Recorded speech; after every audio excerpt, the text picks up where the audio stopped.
ਸਤਿ ਸ਼੍ਰੀ ਅਕਾਲ। ਤੁਸੀਂ ਜੁੜੇ ਹੋਏ ਹੋ ਪੰਜਾਬੀ ਰੇਡੀਓ USA ਦੇ ਨਾਲ ਤੇ ਮੈਂ ਹਾਂ ਪ੍ਰਵੀਨ ਸ਼ਰਮਾ ਲੈ ਕੇ ਹਾਜ਼ਰ ਹਾਂ ਪ੍ਰੋਗਰਾਮ ਖਬਰ ਤੇ ਨਜ਼ਰ। ਪੰਜਾਬੀ ਰੇਡੀਓ USA ਨੂੰ ਇਸ ਵੇਲੇ ਤੁਸੀਂ AM FM ਸਟੇਸ਼ਨਸ ਦੇ ਨਾਲ ਰੇਡੀਓ ਸੈੱਟ ਤੇ ਨੈੱਟ ਤੇ ਮੋਬਾਈਲ ਐਪ ਤੇ social media platforms Facebook YouTube ਤੇ ਸੁਣ ਰਹੇ ਹੋ ਦੇਖ ਰਹੇ ਹੋ। ਸਾਰੇ ਹੀ ਦਰਸ਼ਕਾਂ ਦਾ ਪ੍ਰੋਗਰਾਮ ਦੇ ਵਿੱਚ ਸਵਾਗਤ ਹੈ।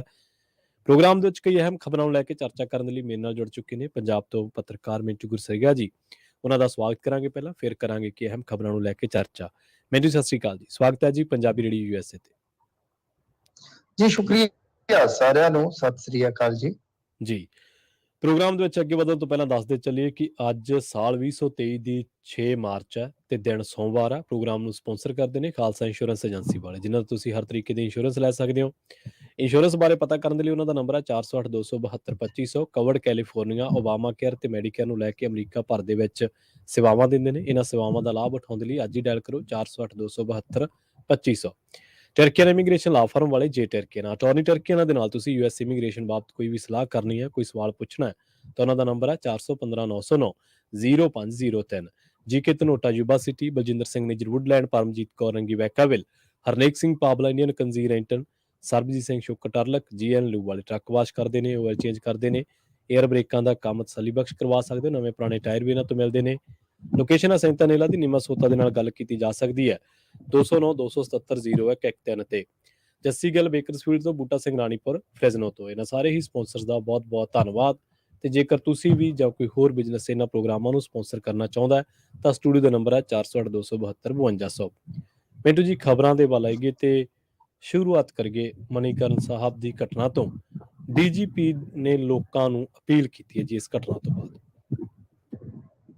ਜੀ ਬਿਲਕੁਲ, ਇਹ DGP ਪੰਜਾਬ ਅਪੀਲ ਕਰ ਰਹੇ ਨੇ ਮਿਸਟਰ ਗੌਰਵ ਯਾਦਵ ਜੀ। ਉਹਨਾਂ ਨੇ ਕਿਹਾ ਕਿ ਦੇਖੋ, ਸ਼ਾਂਤੀ ਬਣਾਈ ਰੱਖੋ, ਅਫਵਾਹਾਂ ਨਾ ਫੈਲਾਓ। ਟਵੀਟ ਕੀਤਾ ਉਹਨਾਂ ਨੇ ਕਿ ਮਨੀਕਰਨ ਸਾਹਿਬ ਵਿੱਚ ਸਥਿਤੀ ਪੂਰੀ ਤਰ੍ਹਾਂ ਕੰਟਰੋਲ ਵਿੱਚ ਹੈ ਤੇ ਮੈਂ ਲੋਕਾਂ ਨੂੰ ਸ਼ਾਂਤੀ ਬਣਾਈ ਰੱਖਣ ਦੀ ਅਪੀਲ ਕਰਦਾ ਹਾਂ। ਉਹਨਾਂ ਨੇ ਕਿਹਾ ਕਿ ਹਿਮਾਚਲ ਤੇ ਪੰਜਾਬ ਪੁਲਿਸ ਕਾਨੂੰਨ ਵਿਵਸਥਾ ਬਣਾਏ ਰੱਖਣ ਲਈ ਮਿਲ ਕੇ ਕੰਮ ਕਰ ਰਹੀ ਹੈ ਤੇ ਨਾਗਰਿਕਾਂ ਨੂੰ ਮੇਰੀ ਅਪੀਲ ਹੈ ਕਿ ਉਹ ਘਬਰਾਉਣ ਨਹੀਂ ਤੇ ਗਲਤ ਖਬਰਾਂ ਫੈਲਾਉਣ ਨਾ।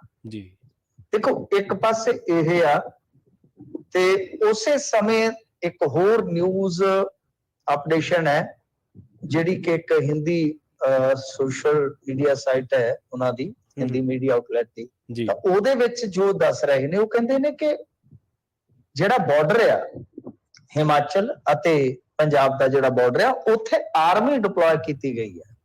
ਅੱਛਾ ਜੀ। ਹੁਣ ਤੁਸੀਂ ਦੇਖੋ ਕਿ DGP ਸਾਹਿਬ ਤੇ ਇਹ ਗੱਲ ਕਹਿ ਰਹੇ ਨੇ ਕਿ ਸਭ ਚੰਗਾ ਹੈ ਜੀ, ਤੇ ਉਧਰ ਉਹ ਖਬਰ ਜਿਹੜੀ ਨੈਸ਼ਨਲ ਮੀਡੀਆ ਆਊਟਲੈਟ ਹੈ ਉਹ ਕਹਿ ਰਿਹਾ ਵਾ ਕਿ ਇਸ ਬਾਰਡਰ ਤੇ ਆਰਮੀ ਤਾਇਨਾਤ ਕੀਤੀ ਗਈ ਆ ਜੀ। ਤਾਂ ਪ੍ਰਵੀਨ ਜੀ, ਸਭ ਚੰਗਾ ਤੇ ਨਹੀਂ ਲੱਗਦਾ। ਚਲੋ ਉਮੀਦ ਕਰਦੇ ਹਾਂ ਕਿ ਸਭ ਚੰਗਾ ਹੋ ਜਾਵੇ ਤਾਂ ਬਿਹਤਰ ਆ, ਕਿਉਂਕਿ ਗਵਾਂਢੀ ਸੂਬੇ ਆ ਤੇ ਬਹੁਤ ਕੁਝ ਸਾਂਝਾ ਹੈ ਸਾਡਾ। ਪਰ ਜਿਸ ਤਰੀਕੇ ਨਾਲ ਪਿਛਲੇ 2-3 ਸਾਲਾਂ ਤੋਂ ਅਸੀਂ ਦੇਖ ਰਹੇ ਹਾਂ ਕਿ ਹਿਮਾਚਲ ਦੇ ਵਿੱਚ ਲਗਾਤਾਰ ਇਸ ਤਰ੍ਹਾਂ ਦੀਆਂ ਘਟਨਾਵਾਂ ਜਿਹੜੀਆਂ ਪੇਸ਼ ਆ ਰਹੀਆਂ ਨੇ, ਉਹ ਠੀਕ ਨਹੀਂ ਹੈ। ਅੱਛਾ, ਹੁਣ ਦੇਖੋ, ਮੈਂ ਇਹਦੇ ਤੇ ਜਿੰਨੀ ਕੁ ਜਾਣਕਾਰੀ ਜੁਟਾਈ ਆ, ਕਿਉਂਕਿ ਪਹਿਲਾਂ ਪਤਾ ਨਹੀਂ ਸੀ ਲੱਗ ਰਿਹਾ। ਦਰਅਸਲ ਇਹ ਐਤਵਾਰ ਰਾਤ ਤੋਂ ਗੱਲ ਸ਼ੁਰੂ ਹੁੰਦੀ ਹੈ। ਉੱਥੋਂ ਦੇ ਇੱਕ ਮੈਗਜ਼ੀਨ ਦੇ ਐਡੀਟਰ ਸਾਹਿਬ ਦੀ ਜ਼ੁਬਾਨੀ ਮੈਂ ਇਹ ਗੱਲ ਸੁਣੀ ਹੈ ਕਿ ਉੱਥੇ ਹਜ਼ਾਰਾਂ ਦੀ ਤਾਦਾਦ 'ਚ ਸੰਗਤ ਪਹੁੰਚਦੀ ਹੈ। ਮਨੀਕਰਨ ਸਾਹਿਬ ਦੀ ਗੱਲ ਕਰ ਰਿਹਾ ਇਹਨਾਂ ਦਿਨਾਂ ਦੇ ਵਿੱਚ। ਕਿਉਂ? ਕਿਉਂਕਿ ਜੋ ਸੰਗਤ ਸ੍ਰੀ ਅਨੰਦਪੁਰ ਸਾਹਿਬ ਜਾਂਦੀ ਹੈ ਉਹ ਪਰਾਂ ਫਿਰ ਥੋੜਾ ਅੱਗੇ ਹੋ ਜਾਂਦੇ ਹੈ, ਕਿਉਂਕਿ ਤੁਹਾਨੂੰ ਪਤਾ ਹੈ ਇਸ ਗੁਰਦੁਆਰਾ ਸਾਹਿਬ ਦੀ ਵੀ ਸਿੱਖਾਂ ਦੇ ਵਿੱਚ ਬਹੁਤ ਮਾਨਤਾ ਹੈ ਤੇ ਉਹ ਨਾਲੇ ਘੁੰਮ ਆਉਂਦੇ ਆ ਜਿਹੜੇ ਇਸ ਤਰ੍ਹਾਂ ਧਾਰਮਿਕ ਯਾਤਰਾ ਤੇ ਗਏ ਹੁੰਦੇ ਆ, ਨਾਲੇ ਨਤਮਸਤਕ ਹੋ ਆਉਂਦੇ ਆ। ਠੀਕ ਹੈ ਜੀ। ਤਾਂ ਉਹ ਕਹਿੰਦੇ ਆ ਕਿ ਇਸ ਤਰ੍ਹਾਂ ਬਹੁਤ ਰਸ਼ ਹੁੰਦਾ ਇਹਨਾਂ ਦਿਨਾਂ ਦੇ ਵਿੱਚ ਤੇ ਇਸੇ ਦਰਮਿਆਨ ਜੋ ਪਾਰਕਿੰਗ ਵਗੈਰਾ ਹੈ ਉੱਥੇ ਸੰਗਤ ਆਰਾਮ ਕਰ ਰਹੀ ਹੁੰਦੀ ਹੈ, ਖੁੱਲੀ ਜਗ੍ਹਾ ਹੈ, ਤਾਂ ਉੱਥੇ ਆ ਕੇ ਇਹ ਪਹਾੜੀਆਂ ਦੀ ਭੀੜ ਨੇ, ਯਾਨੀ ਕਹਿ ਲਓ ਕਿ ਉੱਥੇ ਹੱਲਾ ਗੁੱਲਾ ਸ਼ੁਰੂ ਕੀਤਾ। ਉੱਥੇ ਫਿਰ ਐਕਸ਼ਨ ਦਾ ਰਿਐਕਸ਼ਨ ਵੀ ਹੋਇਆ, ਮਤਲਬ ਕਿ ਅੱਗੋਂ ਸਿੱਖ ਸੰਗਤ ਨੇ ਵੀ ਆਪਣੇ ਬਚਾਅ ਵਾਸਤੇ ਕੋਸ਼ਿਸ਼ ਕੀਤੀ, ਪਰ ਇਸ ਝੜਪ ਦੇ ਵਿੱਚ ਕਹਿ ਲਓ ਜਾਂ ਹਮਲੇ ਦੇ ਵਿੱਚ ਕਹਿ ਲਓ ਕਿ ਦੇਖੋ ਸੱਟਾਂ ਲੱਗੀਆਂ ਨੇ, ਸਿੱਖ ਕੁਝ ਜ਼ਖਮੀ ਹੋਇਆ। ਉਸ ਤੋਂ ਬਾਅਦ ਵਾਲਾ ਵੀਡੀਓ ਹੈ ਜਿਹੜਾ ਸ਼ਾਇਦ ਦਿਖਾਇਆ ਜਾ ਰਿਹਾ, ਜਿਹਨੂੰ ਉਹ ਬਹੁਤ ਭੰਡ ਰਹੇ ਨੇ, ਮੀਡੀਆ ਦੇ ਵਿੱਚ ਫੈਲਾਇਆ ਜਾ ਰਿਹਾ ਕਿ ਖਰੂਦ ਕੀਤਾ। ਹਾਲਾਂਕਿ ਉੱਥੋਂ ਦਾ ਮੀਡੀਆ ਜਿਹੜਾ ਕਹਿ ਲਓ ਕਿ ਬਹੁਤ ਹੀ ਜ਼ਿਆਦਾ ਰਾਸ਼ਟਰਵਾਦੀ ਤੇ ਬਹੁਤ ਜ਼ਿਆਦਾ ਝੁਕਾਅਵਾਦੀ ਮੀਡੀਆ, ਉਹ ਤੇ ਉਹਨਾਂ ਨੂੰ ਵੀ ਖਾਲਿਸਤਾਨੀ ਬਣਾਈ ਜਾਂਦਾ ਕਿ ਹੁੜਦੰਗ ਕੀਤਾ ਉਹਨਾਂ ਨੇ ਜੀ। ਇਹ ਐਡੀਟਰ ਸਾਹਿਬ ਦੱਸ ਰਹੇ ਸਨ ਕਿ ਉਹ ਸਾਡੇ ਇੱਥੇ ਤਾਂ ਲੋਕਲ ਚੈਨਲ ਇਹ ਵੀ ਕਹਿ ਰਹੇ, ਜਦ ਕਿ ਅਸੀਂ ਕਹਿ ਰਹੇ ਹਾਂ ਕਿ ਗੁਰਦੁਆਰਾ ਕਿਵੇਂ ਖਾਲਿਸਤਾਨੀ ਹੋ ਗਿਆ। ਗੁਰਦੁਆਰੇ ਦੇ ਵਿੱਚ ਤਾਂ ਕੋਈ ਹੋ ਸਕਦਾ ਨਾਮ ਸਿੱਖ ਵੀ ਬੈਠਾ ਹੋ, ਤੁਸੀਂ ਉੱਥੇ ਉਹਨੂੰ ਵੀ ਖਾਲਿਸਤਾਨੀ ਕਹੀ ਜਾਂਦੇ। ਤਾਂ ਕਹਿਣ ਦਾ ਮਤਲਬ ਕਿ ਇੱਥੋਂ ਸਟਾਰਟਿੰਗ ਹੁੰਦੀ ਹੈ, ਇਹ ਸਟਾਰਟਿੰਗ ਪੁਆਇੰਟ ਹੈ। ਇਹ ਘਟਨਾ ਦਾ ਮਤਲਬ ਕਿ ਇੱਥੋਂ ਤੁਸੀਂ ਦੇਖ ਸਕਦੇ ਹੋ। ਫਿਰ ਇੱਕ ਵੀਡੀਓ ਹੋਰ ਜਿਹੜੀ ਪ੍ਰਚਾਰੀ ਜਾ ਰਹੀ ਹੈ, ਜਿਹਦੇ ਵਿੱਚ ਕੁਛ ਟੋਲੇ ਦੇ ਵਿੱਚ ਨੌਜਵਾਨ ਆ, ਉਹ ਬਾਜ਼ਾਰ ਦੇ ਵਿੱਚ ਉਤਰਦੇ ਆ, ਭੰਨਤੋੜ ਕਰਦੇ ਆ ਤੇ ਘਰਾਂ ਤੇ ਪਥਰਾਓ ਕਰਦੇ ਆ। ਇਹ ਕਥਿਤ ਤੌਰ ਤੇ ਮਤਲਬ ਕਿ ਦੋਸ਼ ਹੈ ਕਿ ਇਹ ਉਹੀ ਨੌਜਵਾਨ ਨੇ ਜਿਹੜੇ ਇਧਰੋਂ ਗਏ ਨੇ ਪੰਜਾਬ ਚੋਂ ਜੀ, ਹੈਨ ਕਿ ਨਹੀਂ, ਜਾਂਚ ਪੜਤਾਲ ਦਾ ਵਿਸ਼ਾ। ਫਿਰ ਇਹਦੇ ਉਲਟ ਜੇ ਤੁਸੀਂ ਦੇਖੋਗੇ ਤਾਂ ਜਿਹੜਾ ਹੈਗਾ ਜਾਗਰਣ ਮੰਚ ਵਾਲੇ, ਹਿੰਦੂ ਜਾਗਰਣ ਮੰਚ ਵਾਲੇ, ਉਹਨਾਂ ਨੇ ਝੰਡੇ ਸਾੜ ਦਿੱਤੇ ਆ, ਖਾਲਿਸਤਾਨੀ ਝੰਡੇ ਜਲਾਏ। ਮਤਲਬ ਕਿ ਇਹ ਦੇਖੋ ਕਿਰਿਆ ਪ੍ਰਤੀਕਿਰਿਆ, ਕਿਰਿਆ ਪ੍ਰਤੀਕਿਰਿਆ ਹੀ ਚੱਲ ਰਹੀ ਹੈ। ਇਹ ਹੁਣ ਡੀਜੀਪੀ ਕਹਿ ਰਹੇ ਨੇ ਕਿ ਸਭ ਚੰਗਾ ਹੈ ਜੀ, ਸਭ ਚੰਗਾ ਨਹੀਂ, ਅਸੀਂ ਉਮੀਦ ਕਰਦੇ ਹਾਂ ਸਭ ਚੰਗਾ ਹੋਏਗਾ। ਤਾਂ ਇੱਕ ਵੀਡੀਓ ਹੋਰ ਵੇਖਣ ਨੂੰ ਮਿਲੀ ਹੈ। ਦੇਖੋ ਅਸੀਂ ਸਾਰਾ ਕੁਝ ਜੋ ਮਿਲ ਰਿਹਾ ਹੈ ਉਹਦੇ ਆਧਾਰ ਤੇ ਗੱਲ ਕਹਾਂਗੇ, ਵਧਾ ਚੜਾ ਕੇ ਅਸੀਂ ਗੱਲ ਨਹੀਂ ਕਰਾਂਗੇ। ਇੱਕ ਵੀਡੀਓ ਹੋਰ ਮਿਲਿਆ ਜਿਹਦੇ ਵਿੱਚ ਇੱਕ ਸਿੱਖ ਨੌਜਵਾਨ ਗੱਲ ਕਰ ਰਿਹਾ ਤੇ ਉਹ ਕਹਿ ਰਿਹਾ ਕਿ ਇਹ ਕੋਈ ਇਧਰੋਂ ਗਿਆ ਮੁੰਡਾ ਸੀਗਾ, ਉਹਨੇ ਕਹਿੰਦਾ ਕਿ ਗਲਤੀ ਨਾਲ ਕੋਈ ਕੁੜੀ ਛੇੜ ਦਿੱਤੀ। ਹਾਲਾਂਕਿ ਕੁੜੀ ਛੇੜਨ ਵਾਲੀ ਗਲਤੀ ਕੋਈ ਹੈ ਇਹ ਨਹੀਂ ਹੁੰਦੀ, ਸਹਿਜੇ ਨਹੀਂ ਹੁੰਦੀ, ਪਰ ਉਹ ਕਹਿਣ ਦਾ ਉਹਦਾ ਇਨੋਸੈਂਟ ਢੰਗ ਹੈ ਕਿ ਇਹ ਗਲਤੀ ਹੋਈ। ਤੇ ਇਹਨਾਂ ਨੇ ਫਿਰ ਉਸ ਤੋਂ ਬਾਅਦ ਕਹਿ ਲੋ ਕਿ ਹਮਲਾ ਕੀਤਾ। ਮਤਲਬ ਹੁਣ ਕੜੀ ਦਰ ਕੜੀ ਇਹਨਾਂ ਚੀਜ਼ਾਂ ਨੂੰ ਤੁਸੀਂ ਜੋੜ ਸਕਦੇ ਹੋ ਜੀ। ਤਾਂ ਇਹ ਜਿਹੜੀਆਂ ਚੀਜ਼ਾਂ ਅਸੀਂ ਹੁਣ ਤੱਕ, ਕਿਉਂਕਿ ਪਤਾ ਨਹੀਂ ਸੀ ਨਾ ਲੱਗ ਰਿਹਾ ਪ੍ਰਵੀਨ ਜੀ, ਸਪਸ਼ਟ ਖਬਰ ਨਹੀਂ ਸੀ ਆ ਰਹੀ ਉਰੇ ਪੰਜਾਬ ਦੇ ਵਿੱਚ ਕਿ ਕੀ ਕਾਰਨ ਰਿਹਾ, ਕਿੰਨਿਆਂ ਕੁ ਦੇ ਸੱਟਾਂ ਲੱਗੀਆਂ। ਤੇ ਇਹ ਤਾਂ ਹੁਣ ਅਸੀਂ ਆਪਣੇ ਸਰੋਤਿਆਂ ਵਾਸਤੇ ਆਪਣੇ ਪੱਧਰ ਤੇ ਜਿੰਨੀ ਕੋਈ ਜਾਣਕਾਰੀ ਜੁਟਾ ਸਕਦੇ ਸਾਂ ਉਹ ਜੁਟਾਈ ਆ। ਇਧਰੋਂ ਜੋ ਮੀਡੀਆ ਆਊਟਲੈਟਸ ਦੇ ਵਿੱਚ ਛਪ ਰਿਹਾ ਜਾਂ ਸਾਡੇ ਆਫੀਸ਼ੀਅਲੀ ਬਿਆਨ ਆ ਰਹੇ ਨੇ ਅਫਸਰਾਂ ਦੇ, ਉਹ ਅਸੀਂ ਕੋਟ ਕਰ ਰਹੇ ਹਾਂ ਕਿਉਂਕਿ ਅੱਜ ਉੱਥੋਂ ਦੇ ਜਿਹੜੇ ਸੀਐਮ ਨੇ ਸੁਖੂ ਸਾਹਿਬ, ਉਹਨਾਂ ਦਾ ਵੀ ਬਿਆਨ ਆਇਆ, ਸਭ ਠੀਕ ਆ। ਪਰ ਉੱਥੇ ਇੱਕ ਚੀਜ਼ ਮੈਨੂੰ ਹੋਰ ਵੀ ਪਤਾ ਲੱਗੀ ਹੈ ਜੋ ਐਡੀਟਰ ਸਾਹਿਬ ਦੱਸ ਰਹੇ ਸਨ, ਸਰਦਾਰ ਸਾਹਿਬ, ਕਿਉਂਕਿ ਉਹ ਹਿਮਾਚਲ ਬੰਨ ਤੋਂ ਪਹਿਲਾਂ ਦੇ ਉੱਥੇ ਨੇ ਤੇ ਬਹੁਤ ਸੀਨੀਅਰ ਨੇ। ਉਹ ਕਹਿੰਦੇ ਨੇ ਕਿ ਦੇਖੋ ਜਦੋਂ 84 ਦੇ ਵਿੱਚ ਦਿੱਲੀ 'ਚ ਸਿੱਖ ਕਤਲੇਆਮ ਹੋਇਆ, ਸਾਨੂੰ ਵੀ ਇੱਥੇ ਖਮਿਆਜ਼ਾ ਭੁਗਤਣਾ ਪਿਆ। ਖੁਦ ਮੇਰੇ ਫਾਦਰ ਸਾਹਿਬ ਨੂੰ ਮਾਰ ਕੇ ਸੁੱਟ ਗਈ ਸੀ। ਅੱਜ ਵੀ ਉਹ ਕਹਿੰਦੇ ਕਿ ਜਦੋਂ ਇਹ ਸਾਰਾ ਕੁਝ ਹੋਇਆ, ਦੇਖੋ ਪ੍ਰਵੀਨ ਜੀ ਗਲਤੀ ਕਿਸੇ ਇੱਕ ਨੇ ਕੀਤੀ ਹੋ ਸਕਦੀ ਹੈ, ਤੁਸੀਂ ਕਿਸੇ ਇੱਕ ਸਮੂਹ ਨੂੰ ਨਿਸ਼ਾਨਾ ਨਹੀਂ ਬਣਾ ਸਕਦੇ। ਜੇ ਕਿਸੇ ਇੱਕ ਨੇ ਕੋਈ ਗੁਨਾਹ ਕੀਤਾ ਹੈ ਤਾਂ ਕਿਸੇ ਸਾਰੇ ਧਰਮ ਨੂੰ ਨਿਸ਼ਾਨਾ ਨਹੀਂ ਬਣਾ ਸਕਦੇ। ਅੱਛਾ, ਉਹ ਕਹਿੰਦੇ ਕਿ ਇਸ ਤੋਂ ਬਾਅਦ ਜਦੋਂ ਇਹ ਰਾਤ ਵਾਲੀ ਘਟਨਾ ਵਾਪਰੀ, ਐਤਵਾਰ ਵਾਲੀ, ਕਿ ਬਾਜ਼ਾਰ ਦੇ ਵਿੱਚ ਉਤਰ ਕੇ ਸਿੱਖਾਂ ਦੀਆਂ ਦੁਕਾਨਾਂ ਜਿਹੜੇ ਉੱਥੋਂ ਦੇ ਸਥਾਨਕ ਨੇ, ਉਹਨਾਂ ਦੀਆਂ ਦੁਕਾਨਾਂ ਨੂੰ ਵੀ ਨੁਕਸਾਨ ਪਹੁੰਚਾਇਆ ਗਿਆ।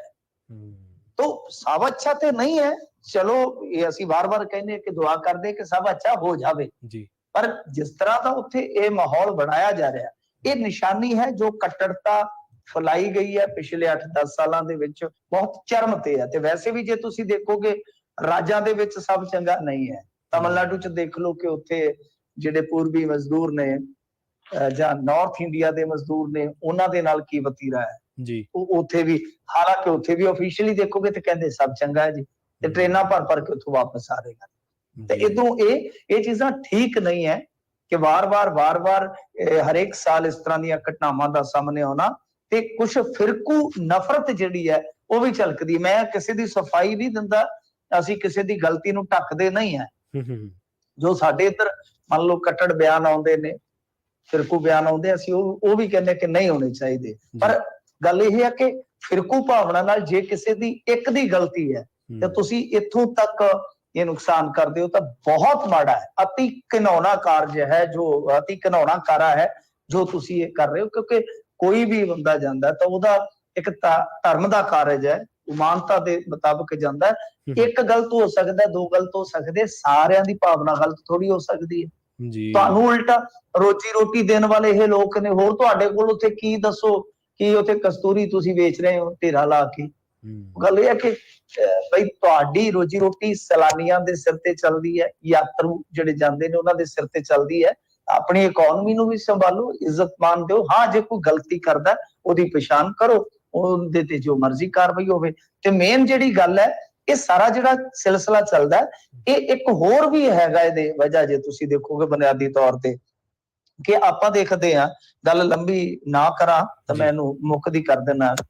ਪ੍ਰਵੀਨ ਜੀ, ਆਪਾਂ ਦੇਖਦੇ ਜਦੋਂ ਸਾਡਾ ਕੋਈ ਬੱਚਾ ਵੀ ਜਾਏਗਾ, ਜਿਵੇਂ ਹੁਣ ਲਾ ਲਓ ਇਸ ਏਰੀਏ ਚ, ਆਪਣੇ ਮਾਲਵਾ ਏਰੀਏ ਚ ਕੋਈ ਟਰੈਕਟਰ ਜਾਂਦਾ ਹੈ ਦਰਬਾਰ ਸਾਹਿਬ ਜਾਂ ਬਾਬਾ ਬੁੱਢਾ ਸਾਹਿਬ ਦੇ ਗੁਰੂ ਘਰ ਦੇ ਵਿੱਚ, ਤਾਂ ਇੱਥੋਂ ਝੰਡਾ ਲਾ ਕੇ ਜਾਂਦੇ ਨੇ, ਸਾਈਕਲ ਜਾਂਦਾ ਝੰਡਾ ਲਾ ਕੇ ਜਾਂਦੇ ਨੇ। ਬੇਸਿਕਲੀ ਉੱਥੇ ਇੱਕ ਝੰਡਾ ਵੀ ਵਜ੍ਹਾ ਹੈ, ਕਿਉਂਕਿ ਇਹ ਬਾਰ-ਬਾਰ ਮਤਲਬ ਕਿ ਉਸ ਝੰਡੇ ਨੂੰ ਪ੍ਰਚਾਰ ਦਿੰਦੇ ਨੇ ਕਿ ਇਹ ਖਾਲਿਸਤਾਨੀ ਨੇ। ਉਹ ਝੰਡਾ ਲੁਹਾਉਣ ਦਾ ਵੀ ਯਤਨ ਕੀਤਾ। ਇਹ ਪਿਛਲੇ ਸਾਲ ਦੀ ਘਟਨਾ ਯਾਦ ਹੈ ਨਾ ਤੁਹਾਨੂੰ? ਪਿਛਲੇ ਸਾਲ ਵੀ ਇਹ ਕੁਝ ਹੋਇਆ ਸੀ। ਹਾਂਜੀ ਹਾਂਜੀ, ਪਰ ਵੀ ਹੋਇਆ ਸੀ ਤੇ ਪਰਾਰ ਵੀ ਹੋਇਆ ਸੀ। ਮਤਲਬ ਕਿ ਇਹ ਇੱਕ ਬਹੁਤ ਵੱਡੀ ਗੱਲ ਹੈ। ਸੋ ਇਕਬਾਲ ਸਿੰਘ ਲਾਲਪੁਰਾ ਨੇ ਕਹਿੰਦੇ ਆ ਕਿ ਇੰਟਰਵੀਨ ਕੀਤਾ ਹੁਣ, ਤਾਂ ਕਰਕੇ ਮਾਮਲਾ ਥੋੜਾ ਜਿਹਾ ਸ਼ਾਂਤ ਹੋਇਆ। ਸਰਦਾਰ ਸਾਹਿਬ ਦੱਸ ਰਹੇ ਸਨ ਕਿ ਹੁਣ ਸਥਿਤੀ ਅੰਡਰ ਕੰਟਰੋਲ ਹੈ ਉਰੇ, ਮਤਲਬ ਕਿ ਹੈ ਤੇ ਸੰਗਤ ਜਿਹੜੀ ਹੈ ਉਹ ਵਾਪਸ ਪਰਤਣੀ ਸ਼ੁਰੂ ਹੋ ਗਈ ਆ ਜੀ। ਪਰ ਇਕਬਾਲ ਸਿੰਘ ਲਾਲਪੁਰਾ ਹੋਰਾਂ ਨੂੰ ਇਹ ਜਿਹੜੀਆਂ ਬੁਨਿਆਦੀ ਚੀਜ਼ਾਂ ਨੇ, ਇਹਨਾਂ ਤੇ ਸਪਸ਼ਟ ਕਰਵਾਉਣਾ ਚਾਹੀਦਾ ਪ੍ਰਸ਼ਾਸਨ ਨੂੰ ਕਿ ਭਾਈ ਇਹ ਚੀਜ਼ਾਂ ਜਿਹੜੀਆਂ ਨੇ ਉਹ ਕੋਈ ਵੱਖਵਾਦਤਾ ਦਾ ਪ੍ਰਤੀਕ ਨਹੀਂ, ਇਹ ਖਾਲਸਾਈ ਨਿਸ਼ਾਨ ਨੇ, ਇਹ ਸਦਾ ਨਾਲ ਰਹਿੰਦੇ ਨੇ ਸਿੱਖਾਂ ਦੇ। ਤੋ ਇਸ ਕਰਕੇ ਇਹ ਚੀਜ਼ਾਂ ਵੀ ਸਾਫ਼ ਹੋਣੀਆਂ ਬਹੁਤ ਜ਼ਰੂਰੀ ਹੈ। ਪਰ ਸਾਡੇ ਡੀਜੀਪੀ ਦਾ ਟਵੀਟ ਮੈਨੂੰ ਸਮਝ ਨਹੀਂ ਆਈ, ਉਹ ਕਿਸ ਆਧਾਰ ਤੇ ਕਿਸ ਦਿਸ਼ਾ ਵੱਲ ਜਾਂਦਾ, ਸਮਝ ਨਹੀਂ ਲੱਗੀ ਮੈਨੂੰ। ਮਿੰਟੂ, ਜਿਵੇਂ ਤੁਸੀਂ ਤਾਮਿਲਨਾਡੂ ਦਾ ਜ਼ਿਕਰ ਕੀਤਾ, ਇਸੇ ਤਰ੍ਹਾਂ ਦਾ ਇਲਾਕਾਵਾਦ ਆਪਾਂ ਇਸੇ ਤਰ੍ਹਾਂ ਦਾ ਪੱਖਪਾਤ ਮਹਾਰਾਸ਼ਟਰ ਦੇ ਵਿੱਚ ਵੀ ਵੇਖਦੇ ਹਾਂ, ਤੇ ਸਿੱਖ ਗੁਰਧਾਮ ਤਾਂ ਸਾਰੇ ਸੂਬਿਆਂ ਦੇ ਵਿੱਚ ਹੀ ਨੇ, ਫਿਰ ਕੱਲ ਨੂੰ ਕਿਸੇ ਹੋਰ ਸੂਬੇ ਚ ਇਹ ਜਿਹੀ ਘਟਨਾ ਦੇਖਣ ਨੂੰ ਮਿਲ ਸਕਦੀ ਹੈ? ਦੇਖੋ, ਬਿਲਕੁਲ ਮੈਂ ਤੁਹਾਨੂੰ ਦੱਸਿਆ ਨਾ ਕਿ ਕੁਝ ਤਣਾਅ ਜਿਹੜਾ ਹੈ ਨਾ ਉਹ ਵੱਧ ਰਿਹਾ। ਕੁਝ ਤੁਹਾਨੂੰ ਪਤਾ ਹੈ, ਠੀਕ ਹੈ, ਆਪਾਂ ਦੇਖਿਆ ਅਮਰਤਪਾਲ ਸਿੰਘ ਹੋਰੀ ਜਾਂ ਅਜਨਾਲਾ, ਤਾਂ ਉਸ ਚੀਜ਼ ਨੂੰ ਇੰਨਾ ਜ਼ਿਆਦਾ ਪ੍ਰਚਾਰਿਆ ਗਿਆ। ਸਾਡੇ ਲੀਡਰਾਂ ਨੇ ਵੀ ਬਹੁਤ ਜ਼ਿਆਦਾ ਨੈਗੇਟਿਵ ਤਰੀਕੇ ਨਾਲ ਪੇਸ਼ ਕੀਤਾ, ਕਿਉਂਕਿ ਹੁਣ ਦੇਖੋ, ਇਹ ਤਾਂ ਤੁਹਾਨੂੰ ਵੀ ਸਹਿਮਤ ਹੋਣਾ ਪਵੇਗਾ, ਮੈਨੂੰ ਵੀ ਸਹਿਮਤ ਹੋਣਾ ਪਏਗਾ ਕਿ ਖਾਲਿਸਤਾਨ ਦਾ ਮੁੱਦਾ ਇੱਥੇ ਐਗਜ਼ਿਸਟ ਕਰਦਾ ਹੈ ਨਾ ਉਰੇ, ਜੀ ਜੀ, ਥੋੜਾ ਹੈ ਬਹੁਤਾ ਹੈ, ਠੀਕ ਹੈ ਨਾ ਜੀ, ਕੋਈ ਨਵਾਂ ਤਾਂ ਹੈ ਨਹੀਂ। ਆਪਾਂ ਤਾਂ ਜੰਮੇ ਪਲੇ ਹੀ ਇਸ ਸ਼ਬਦ ਨੂੰ ਸੁਣਦੇ ਆ, ਇਸ ਮੂਵਮੈਂਟ ਨੂੰ ਵੱਧਦੇ ਆ ਜਾਂ ਪਿੱਛੇ ਹਟਦੇ ਆ, ਸਾਰਾ ਕੁਝ ਦੇਖਿਆ ਨਾ। ਹਾਂਜੀ ਹਾਂਜੀ। ਤਾਂ ਗੱਲ ਇਹ ਹੈ ਕਿ ਅਸੀਂ ਵੀ ਯਕਦਮ ਮਤਲਬ ਕਿ ਠੀਕ ਹੈ, ਆਲੋਚਨਾ ਵਗੈਰਾ ਚਲੋ ਕੁਛ ਹੱਦ ਤੱਕ ਸਹਿਮਤੀ ਚੱਲਦੀ ਹੈ, ਪਰ ਸਾਡੇ ਆਪਣੇ ਲੋਕ ਲੀਡਰ ਜਿਹੜੇ ਨੇ ਉਹਨਾਂ ਨੇ ਵੀ ਇੰਨਾ ਵੱਡਾ ਹਊਆ ਕਰਾਰ ਦੇ ਦਿੱਤਾ। ਹੁਣ ਜਦੋਂ ਇਸ ਤਰ੍ਹਾਂ ਦੀਆਂ ਖਬਰਾਂ ਬਹੁਤ ਵੱਡੀਆਂ ਬਣਾ ਕੇ ਮੀਡੀਆ ਤੁਹਾਡਾ ਨੈਸ਼ਨਲ ਲੈਵਲ ਤੇ ਪੇਸ਼ ਕਰਦਾ, ਹੁਣ ਆਪਾਂ ਨੂੰ ਤਾਂ ਸਾਰੇ ਥੋੜੀ ਸੁਣਦੇ ਆ ਸਾਊਥ ਵਾਲੇ, ਜੀ ਬਿਲਕੁਲ, ਆਪਾਂ ਤਾਂ ਚਲੋ ਕੋਸ਼ਿਸ਼ ਕਰਦੇ ਹਾਂ ਕਿ ਅਸੀਂ ਵਿਚਾਲੇ ਖਲੋ ਕੇ ਗੱਲ ਕਰੀਏ, ਕੋਈ ਪੱਖਪਾਤ ਨਾ ਹੋਵੇ। ਤਾਂ ਹੁਣ ਉੱਥੇ ਤਾਂ ਵਨ ਸਾਈਡਡ ਗੱਲ ਜਾਣੀ ਹੈ ਨਾ, ਜਾਣੀ ਹੈ, ਬਿਲਕੁਲ ਸਹੀ। ਤਾਂ ਇਹ ਕੁੜੱਤਣ ਗਾਹ ਵੱਧਦੀ ਆ ਜੀ, ਮਤਲਬ ਕਿ ਇਹਨਾਂ ਚੀਜ਼ਾਂ ਨੂੰ ਹੁਣ ਉੱਥੇ ਕਿਹੜਾ ਵਿਆਖਿਆ ਦੇਵੇ। ਤੋ ਇਹ ਬਿਲਕੁਲ ਤੁਹਾਡਾ ਕਹਿ ਲੋ ਕਿ ਜਿਹੜਾ ਇਹ ਸੰਸਾ ਹੈ ਉਹ ਗੈਰ ਵਾਜਬ ਨਹੀਂ ਹੈ, ਉਹਦਾ ਕਹਿ ਲੋ ਕਿ ਹੈ ਬੁਨਿਆਦੀ ਤੌਰ ਤੇ ਉਹਦਾ ਵੀ ਆਪਾਂ ਸੰਭਾਵੀ ਤੌਰ ਤੇ ਰੱਖ ਸਕਦੇ ਹਾਂ, ਪਰ ਏਦਾਂ ਹੋਣਾ ਨਹੀਂ ਚਾਹੀਦਾ। ਸਟੇਟਾਂ ਦੇ ਵਿੱਚ ਵਾਕਿਆ ਤਾਂ ਤੁਸੀਂ ਦੇਖੋਗੇ, ਤੁਸੀਂ ਇੱਕ ਚੀਜ਼ ਹੋਰ ਭੁੱਲ ਰਹੇ ਹੋ, ਕਰਨਾਟਕ ਤੇ ਮਹਾਰਾਸ਼ਟਰ ਦੀ ਵੀ ਲੜਾਈ ਚੱਲ ਰਹੀ ਹੈ 800 ਪਿੰਡਾਂ ਨੂੰ ਲੈ ਕੇ, 800 ਪਿੰਡਾਂ ਨੂੰ ਲੈ ਕੇ, ਬਹੁਤ ਜ਼ਬਰਦਸਤ ਜੀ ਜੀ, ਹਾਂਜੀ। ਸੋ ਇਸ ਤਰ੍ਹਾਂ ਉਧਰ ਨਾਰਥ ਈਸਟ ਚ ਚੱਲ ਰਹੀ ਹੈ, ਉੱਥੇ ਵੀ ਬਾਰਡਰ ਬੰਦ ਕਰਨਾ ਪਿਆ ਸੀ ਪਿੱਛੇ ਜੇ 2 ਸਟੇਟਾਂ ਦਾ ਜੀ, ਅਗਜ਼ਨੀ ਬਹੁਤ ਹੋਈ ਹੈ। ਸੋ ਮੈਂ ਤਾਂ ਕਹਿ ਰਿਹਾ ਕਿ ਇਸ ਮੁਲਕ ਦੀ ਸਰਕਾਰ ਨੂੰ ਸੋਚਣਾ ਚਾਹੀਦਾ ਕਿ ਜੇ ਇਦਾਂ ਕਰੋਗੇ, ਕੱਲ ਨੂੰ ਦੂਜਾ ਸੂਬਾ ਇਸ ਤਰ੍ਹਾਂ ਕਰੇਗਾ ਤਾਂ ਫਿਰ ਬਹੁਤ ਗੱਲਾਂ ਗਾਂ ਤੱਕ ਚਲੇ ਜਾਂਦੀਆਂ ਹੁੰਦੀਆਂ, ਤੇ ਸ਼ਾਇਦ ਤੁਹਾਡਾ ਤਾਂ ਉਦੋਂ ਜਨਮ ਨਾ ਹੋਇਆ ਹੋਵੇ ਪ੍ਰਵੀਨ ਜੀ, ਅਸੀਂ ਮਤਲਬ ਕਿ ਉਹਨਾਂ ਚੀਜ਼ਾਂ ਨੂੰ ਸੁਣਿਆ ਵੇਖਿਆ ਤੇ ਅਸੀਂ ਵੀ ਨਹੀਂ, ਕਿ ਇਹ ਚੀਜ਼ ਅੱਗੇ ਬਿਲਕੁਲ ਮਿਸਾਲ ਦੇ ਤੌਰ ਤੇ ਸਾਡੇ ਸਾਹਮਣੇ ਆਈ ਹੈ ਜਦੋਂ ਏਸ਼ੀਆਈ ਖੇਡਾਂ ਹੋਈਆਂ ਸਨ 82 ਚ, ਸ਼ਾਇਦ ਹਰਿਆਣੇ ਵਾਲਿਆਂ ਨੇ, ਜਦੋਂ ਹਰਿਆਣੇ ਵਾਲਾ ਮਸਲਾ। ਸੋ ਤਾਂ ਕਰਕੇ ਅਸੀਂ ਕਹਿ ਰਹੇ ਹਾਂ ਕਿ ਇਕਬਾਲ ਸਿੰਘ ਲਾਲਪੁਰਾ ਨੂੰ ਵਿੱਚ ਆਉਣਾ ਚਾਹੀਦਾ ਤੇ ਕੇਂਦਰ ਸਰਕਾਰ ਨੂੰ ਵਿੱਚ ਆਉਣਾ ਚਾਹੀਦਾ ਕਿ ਤੁਸੀਂ ਵਾਰ-ਵਾਰ ਇਹ ਜਿਹੜੇ ਪਹਾੜੀ ਲੋਕ ਕੁਝ ਕਰਦੇ ਨੇ, ਇਹ ਬਾਜ ਆਓ ਬਈ। ਹਾਂ ਠੀਕ ਹੈ, ਜੇ ਕੋਈ ਗਲਤੀ ਕਰਦਾ ਤੁਹਾਡੇ ਸਟੇਟ ਦੇ ਵਿੱਚ ਜਾ ਕੇ, ਕੋਈ ਧੱਕਾ ਕਰਦਾ, ਕੋਈ ਕਾਨੂੰਨ ਤੋੜਦਾ, ਉਹਨੂੰ ਬਈ ਉਸ ਢੰਗ ਨਾਲ ਤੁਸੀਂ ਡੀਲ ਕਰੋ, ਕੋਈ ਚੱਕਰ ਨਹੀਂ, ਕੋਈ ਨਹੀਂ ਤੁਹਾਨੂੰ ਕਹਿੰਦਾ। ਪਰ ਜੇ ਤੁਸੀਂ ਸਮੂਹ ਨੂੰ, ਵਰਗ ਨੂੰ ਜਾਂ ਕਿਸੇ ਧਰਮ ਨੂੰ ਨਿਸ਼ਾਨਾ ਬਣਾਓਗੇ ਤੇ ਗੱਲਾਂ ਠੀਕ ਨਹੀਂ ਹੈ। ਜੀ ਜੀ, ਬਿਲਕੁਲ ਜੀ, ਅੱਗੇ ਵੀ ਆਪਾਂ ਹਰਿਆਣੇ ਦਾ ਮਿੰਟੂ ਜੀ ਤੁਸੀਂ ਜ਼ਿਕਰ ਕਰਕੇ ਹਟੇ ਸੀਗੇ, ਲੰਘੇ ਦਿਨਾਂ ਦੇ ਵਿੱਚ ਜਦੋਂ 2 ਨੌਜਵਾਨਾਂ ਦੀਆਂ ਲਾਸ਼ਾਂ ਮਿਲੀਆਂ ਸੀ, ਹਰਿਆਣੇ ਦੇ ਵਿੱਚ ਵੀ ਕਈ ਦਿਨ ਨੈੱਟ ਬੰਦ ਰੱਖਣਾ ਪਿਆ ਸੀ, ਖ਼ਾਸ ਕਰਕੇ ਜਿਹੜੇ ਰਾਜਸਥਾਨ ਦੇ ਨਾਲ ਇਲਾਕੇ ਲੱਗਦੇ ਆ। ਹਾਂਜੀ, ਹਾਂਜੀ। ਜੀ, ਉੱਥੇ ਵੀ ਹਰਿਆਣਾ, ਰਾਜਸਥਾਨ ਦਾ ਥੋੜਾ ਹੋ ਗਿਆ ਸੀਗਾ, ਜੀ, ਜੀ। ਕਿਉਂਕਿ ਉਹ ਰਾਜਸਥਾਨ ਦੇ ਸਨ ਤੇ ਹੂੰ, ਜਿਹੜੇ ਮਾਰਨ ਵਾਲੇ ਸਨ ਉਹ ਦੋਸ਼ੀ, ਹਰਿਆਣੇ ਦੇ। ਉਹ ਆ ਗਏ ਹਰਿਆਣੇ ਦੇ। ਜੀ। ਤਾਂ ਇਹ ਬਹੁਤ ਸਾਰੇ ਸਟੇਟਾਂ ਦਾ ਜਿਹੜਾ ਮਸਲਾ ਉਲਝ ਰਿਹਾ ਹੈ ਨਾ, ਤਾਂ ਹੂੰ, ਇਹ ਬਹੁਤ ਅੱਗੇ ਜਾ ਕੇ ਖਤਰਨਾਕ ਹੋ ਸਕਦਾ ਹੈ। ਜੀ, ਜੀ। ਮਿੰਟੂ ਜੀ, ਆਪਾਂ ਪੰਜਾਬ ਦੀ ਸਿਆਸਤ ਵੱਲ ਨੂੰ ਆਈਏ, ਵਿਧਾਨ ਸਭਾ ਦੀ ਗੱਲ ਕਰੀਏ। ਵਿਧਾਨ ਸਭਾ ਦੇ ਵਿੱਚ ਸੀਐਮ ਮਾਨ ਸਾਹਿਬ ਦੇ ਬਿਆਨ ਤੇ ਭੜਕ ਕੇ ਜਿਹੜੇ ਕਾਂਗਰਸੀ ਆ, ਉਹਨਾਂ ਨੇ ਰਾਜਪਾਲ ਨੂੰ ਮਿਲਣ ਦੇ ਲਈ ਸਮਾਂ ਮੰਗਿਆ ਜੀ। ਪਰ ਕੁਛ ਨਹੀਂ ਜੀ, ਇਹਨਾਂ ਨੇ ਭਿੰਡੀ ਬਾਜ਼ਾਰ ਬਣਾ ਰੱਖਿਆ ਹੈ। ਜੀ। ਅੱਜ ਵੀ ਉਹ ਤਕਰਾਰ ਹੋਈ ਹੈ। ਮੁੱਖ ਮੰਤਰੀ ਸਾਹਿਬ ਵੀ ਤੁਹਾਨੂੰ ਪਤਾ ਹੈ, ਹੂੰ, ਹੂੰ। ਉਹ ਇੱਕ ਨਾ ਬੜਾ खूबसूरत शेयर है किसी दा, जी। जो खानदानी रईस है वो मिजाज रखते हैं नरम अपना, तुम्हारा लहजा बता रहा है दौलत नहीं नहीं है। जी बिल्कुल है। तो कई बार ਜਿਹੜੀ ਦੌਲਤ ਨਵੀਂ ਨਵੀਂ ਹੁੰਦੀ ਹੈ ਨਾ, ਉਹ ਥੋੜਾ ਤੁਨਕ ਮਿਜ਼ਾਜੀ ਬਣਾ ਦਿੰਦੀ ਹੈ ਬੰਦੇ ਨੂੰ। तो गल ਇਹ ਹੈ ਕਿ ਸੱਤਾ ਵੀ ਇੱਕ ਦੌਲਤ ਹੈ ਨਾ ਜੀ। तो मान साहब फिर ਉਹੀ ਗੱਲ ਆ ਗਈ ਕਿ ਬਹੁਤ ਜਲਦੀ ਪ੍ਰਤੀਕਿਰਿਆਵਾਦੀ ਹੋ ਜਾਂਦੇ ਨੇ ਅੱਜ ਕੱਲ। ਉਹਨਾਂ ਨੂੰ ਠਰਮਾ ਰੱਖਣਾ ਚਾਹੀਦਾ ਹੈ। ਚਲੋ ਬਾਜਵਾ ਸਾਹਿਬ ਬੋਲ ਰਹੇ ਸਨ, ਦੇਖੋ ਵਿਰੋਧੀ ਧਿਰ ਦਾ ਕੰਮ ਆ ਪ੍ਰਵੀਨ ਜੀ, ਉਹਨਾਂ ਨੇ ਨਗੋਚਾ ਕੱਢਣੀਆਂ ਨੇ। ਜੀ। ਇਹ ਗਰਮ ਹੋ ਗਏ ਥੋੜੇ ਜਿਹੇ ਤੇ ਇਹਨਾਂ ਦੇ ਕੁਝ ਸ਼ਬਦ ਇਸ ਤਰ੍ਹਾਂ ਦੇ ਸਨ ਜਿੱਦਾਂ ਮਤਲਬ ਕਿ ਸੁਖਪਾਲ ਖਹਿਰਾ ਨੂੰ ਵੀ ਬੋਲੇ, ਤੇ ਵੈਸੇ ਕਹਿੰਦੇ ਆ ਕਿ ਖਹਿਰਾ ਦੀ ਆਵਾਜ਼ ਤੇ ਨਹੀਂ ਆਈ ਉੱਥੇ, ਜੋ ਮਾਈਕ ਚੱਲਦਾ ਨਹੀਂ ਸੀਗਾ, ਪਰ ਖਹਿਰਾ ਨੇ ਵੀ ਅੱਗੋਂ ਫਿਰ ਉਸੇ ਢੰਗ ਚ ਕਹਿੰਦੇ ਲਾਪਾ ਕੀਤੀ ਹੈ। ਕੁਝ ਸ਼ਬਦ ਇਹੋ ਜਿਹੇ ਆ ਜਿਹੜੇ ਮੁੱਖ ਮੰਤਰੀ ਦੀ ਸ਼ਾਨ ਚ ਬੋਲੇ, ਰਿਕਾਰਡ ਤੇ ਨਹੀਂ ਗਏ ਜੀ। ਮਤਲਬ ਕਿ ਉਹ ਸਾਰਾ ਕੁਝ ਚੱਲਿਆ। ਫਿਰ ਇਸ ਤੋਂ ਇਲਾਵਾ ਇਹ ਤਲਖੀ ਦੇ ਵਿੱਚ ਮਾਨ ਸਾਹਿਬ ਕਹਿ ਗਏ ਕਿ ਤੁਹਾਨੂੰ ਮੈਂ ਛੱਡਦਾ ਨਹੀਂ, ਮਤਲਬ ਕਿ ਜਿਹੜੇ ਵੀ ਪੈਸੇ ਖਾਣ ਵਾਲੇ ਵਗੈਰਾ ਵਗੈਰਾ। ਤੇ ਇਸ ਗੱਲ ਦਾ ਫਿਰ ਤੁਹਾਨੂੰ ਪਤਾ ਹੀ ਹੈ, ਬਾਤ ਦਾ ਬਤੰਗੜ ਤੇ ਬਣ ਜਾਣਾ ਸੀਗਾ। ਇੱਥੋਂ ਚਲਦੀ ਚਲਦੀ ਗੱਲ ਹੰਗਾਮਾ ਹੋਇਆ, ਵਾਕਆਊਟ ਹੋਇਆ। ਉਸ ਤੋਂ ਬਾਅਦ ਖਬਰ ਇਹ ਹੈ, ਸ਼ਾਮ ਤੱਕ ਜੇ ਤੁਸੀਂ ਦੇਖੋਗੇ ਤਾਂ ਜਿਹੜੀ ਕਾਂਗਰਸ ਦੀ ਧਿਰ ਹੈ, ਵਿਧਾਇਕ ਧਿਰ ਹੈ ਜਿਹੜੀ, ਤਾਂ ਉਹ ਤੇ ਸਮਾਂ ਮੰਗ ਰਹੀ ਹੈ ਰਾਜਪਾਲ ਦੇ ਕੋਲੋਂ। ਰਾਜਪਾਲ ਦੇ ਕੋਲੋਂ ਸਮਾਂ ਮੰਗ ਰਹੀ ਹੈ ਕਿ ਸਾਨੂੰ ਸਮਾਂ ਦਿੱਤਾ ਜਾਵੇ, ਕਿਉਂਕਿ ਸਮੁੱਚੀ ਲੀਡਰਸ਼ਿਪ ਨੂੰ ਹੀ ਭਗਵੰਤ ਮਾਨ ਹੋਰਾਂ ਨੇ ਧਮਕੀ ਦਿੱਤੀ ਹੈ ਕਿ ਮੈਂ ਤੁਹਾਨੂੰ ਛੱਡਾਂਗਾ ਨਹੀਂ। ਮਤਲਬ ਇਹ ਮੁੱਦਾ ਹੁਣ ਇਸ ਪਾਸੇ ਤੱਕ ਚਲਾ ਗਿਆ। ਉੱਥੇ ਤਾਂ ਜੋ ਵਿਚਾਰ ਤਕਰਾਰ ਹੋਣਾ ਸੀਗਾ ਸਦਨ 'ਚ, ਉਹ ਤਾਂ ਹੋਇਆ ਸੋ ਹੋਇਆ। ਕਾਂਗਰਸ ਹੀ ਇਸ ਗੱਲੋਂ ਸਟੈਂਡ ਲੈ ਗਏ ਕਿ ਤੁਸੀਂ ਸਾਰਿਆਂ ਵੱਲ ਉਂਗਲ ਕਰਕੇ ਕਹੀ ਹੈ ਕਿ ਅਸੀਂ ਸਾਰੇ ਕੀ ਗੱਲ ਹੈ ਗੁਨਾਹਗਾਰ ਆ, ਜਿਹਨੇ ਕੋ ਮਾੜਾ ਕੀਤਾ ਤੇ ਕਰੋ। ਤਾਂ ਇਹ ਗੱਲ ਜਿਹੜੀ ਹੈ ਉਹ ਫਿਰ ਬਹੁਤ ਦੂਰ ਤੱਕ ਚਲੇ ਗਈ। ਕਹਿ ਲੋ ਕਿ ਹੁਣ ਤਾਂ ਗਵਰਨਰ ਹਾਊਸ ਤੱਕ ਵੀ ਅੱਪੜ ਗਈ। ਜੀ। ਅਗਲੀ ਖਬਰ ਦੇ ਵੱਲ ਵਧੀਏ ਮਿੰਟੂ ਜੀ, ਤੇ ਗੱਲ ਕਰੀਏ ਕੋਟਕਪੂਰਾ ਗੋਲੀकांड ਦੀ। ਇਹਦੇ ਵਿੱਚ ਜਾਂਚ ਜਾਰੀ ਹੈ ਜੀ। ਦੇਖੋ ਇਹਦੇ ਵਿੱਚ ਜਾਂਚ ਜਾਰੀ ਹੈ ਤਾਂ ਚਲੋ ਜਾਂਚ ਜਾਰੀ ਆਪਾਂ ਕਹਿ ਸਕਦੇ ਹਾਂ। ਇੱਥੇ ਸ਼ਬਦ ਆਪਾਂ ਇਸਤੇਮਾਲ ਕਰ ਸਕਦੇ ਕਿ ਪੁੱਛਗਿੱਛ ਜਾਰੀ ਹੈ ਜੀ। ਪੁੱਛਗਿੱਛ ਕੀ ਹੈ ਕਿ ਅੱਜ ਕੁਝ ਸਾਬਕਾ ਅਫਸਰਾਂ ਦੀ ਤਲਬੀ ਸੀਗੀ, ਉਹਨਾਂ ਨੂੰ ਤਲਬ ਕੀਤਾ ਗਿਆ ਸੀਗਾ। ਤਾਂ ਇਹ ਹਾਲੇ ਤੱਕ ਵੀ ਕੁਝ ਅਫਸਰਾਂ ਤੋਂ ਪੁੱਛਗਿੱਛ ਜਿਹੜੀ ਹੈ ਉਹ ਜਾਰੀ ਹੈ।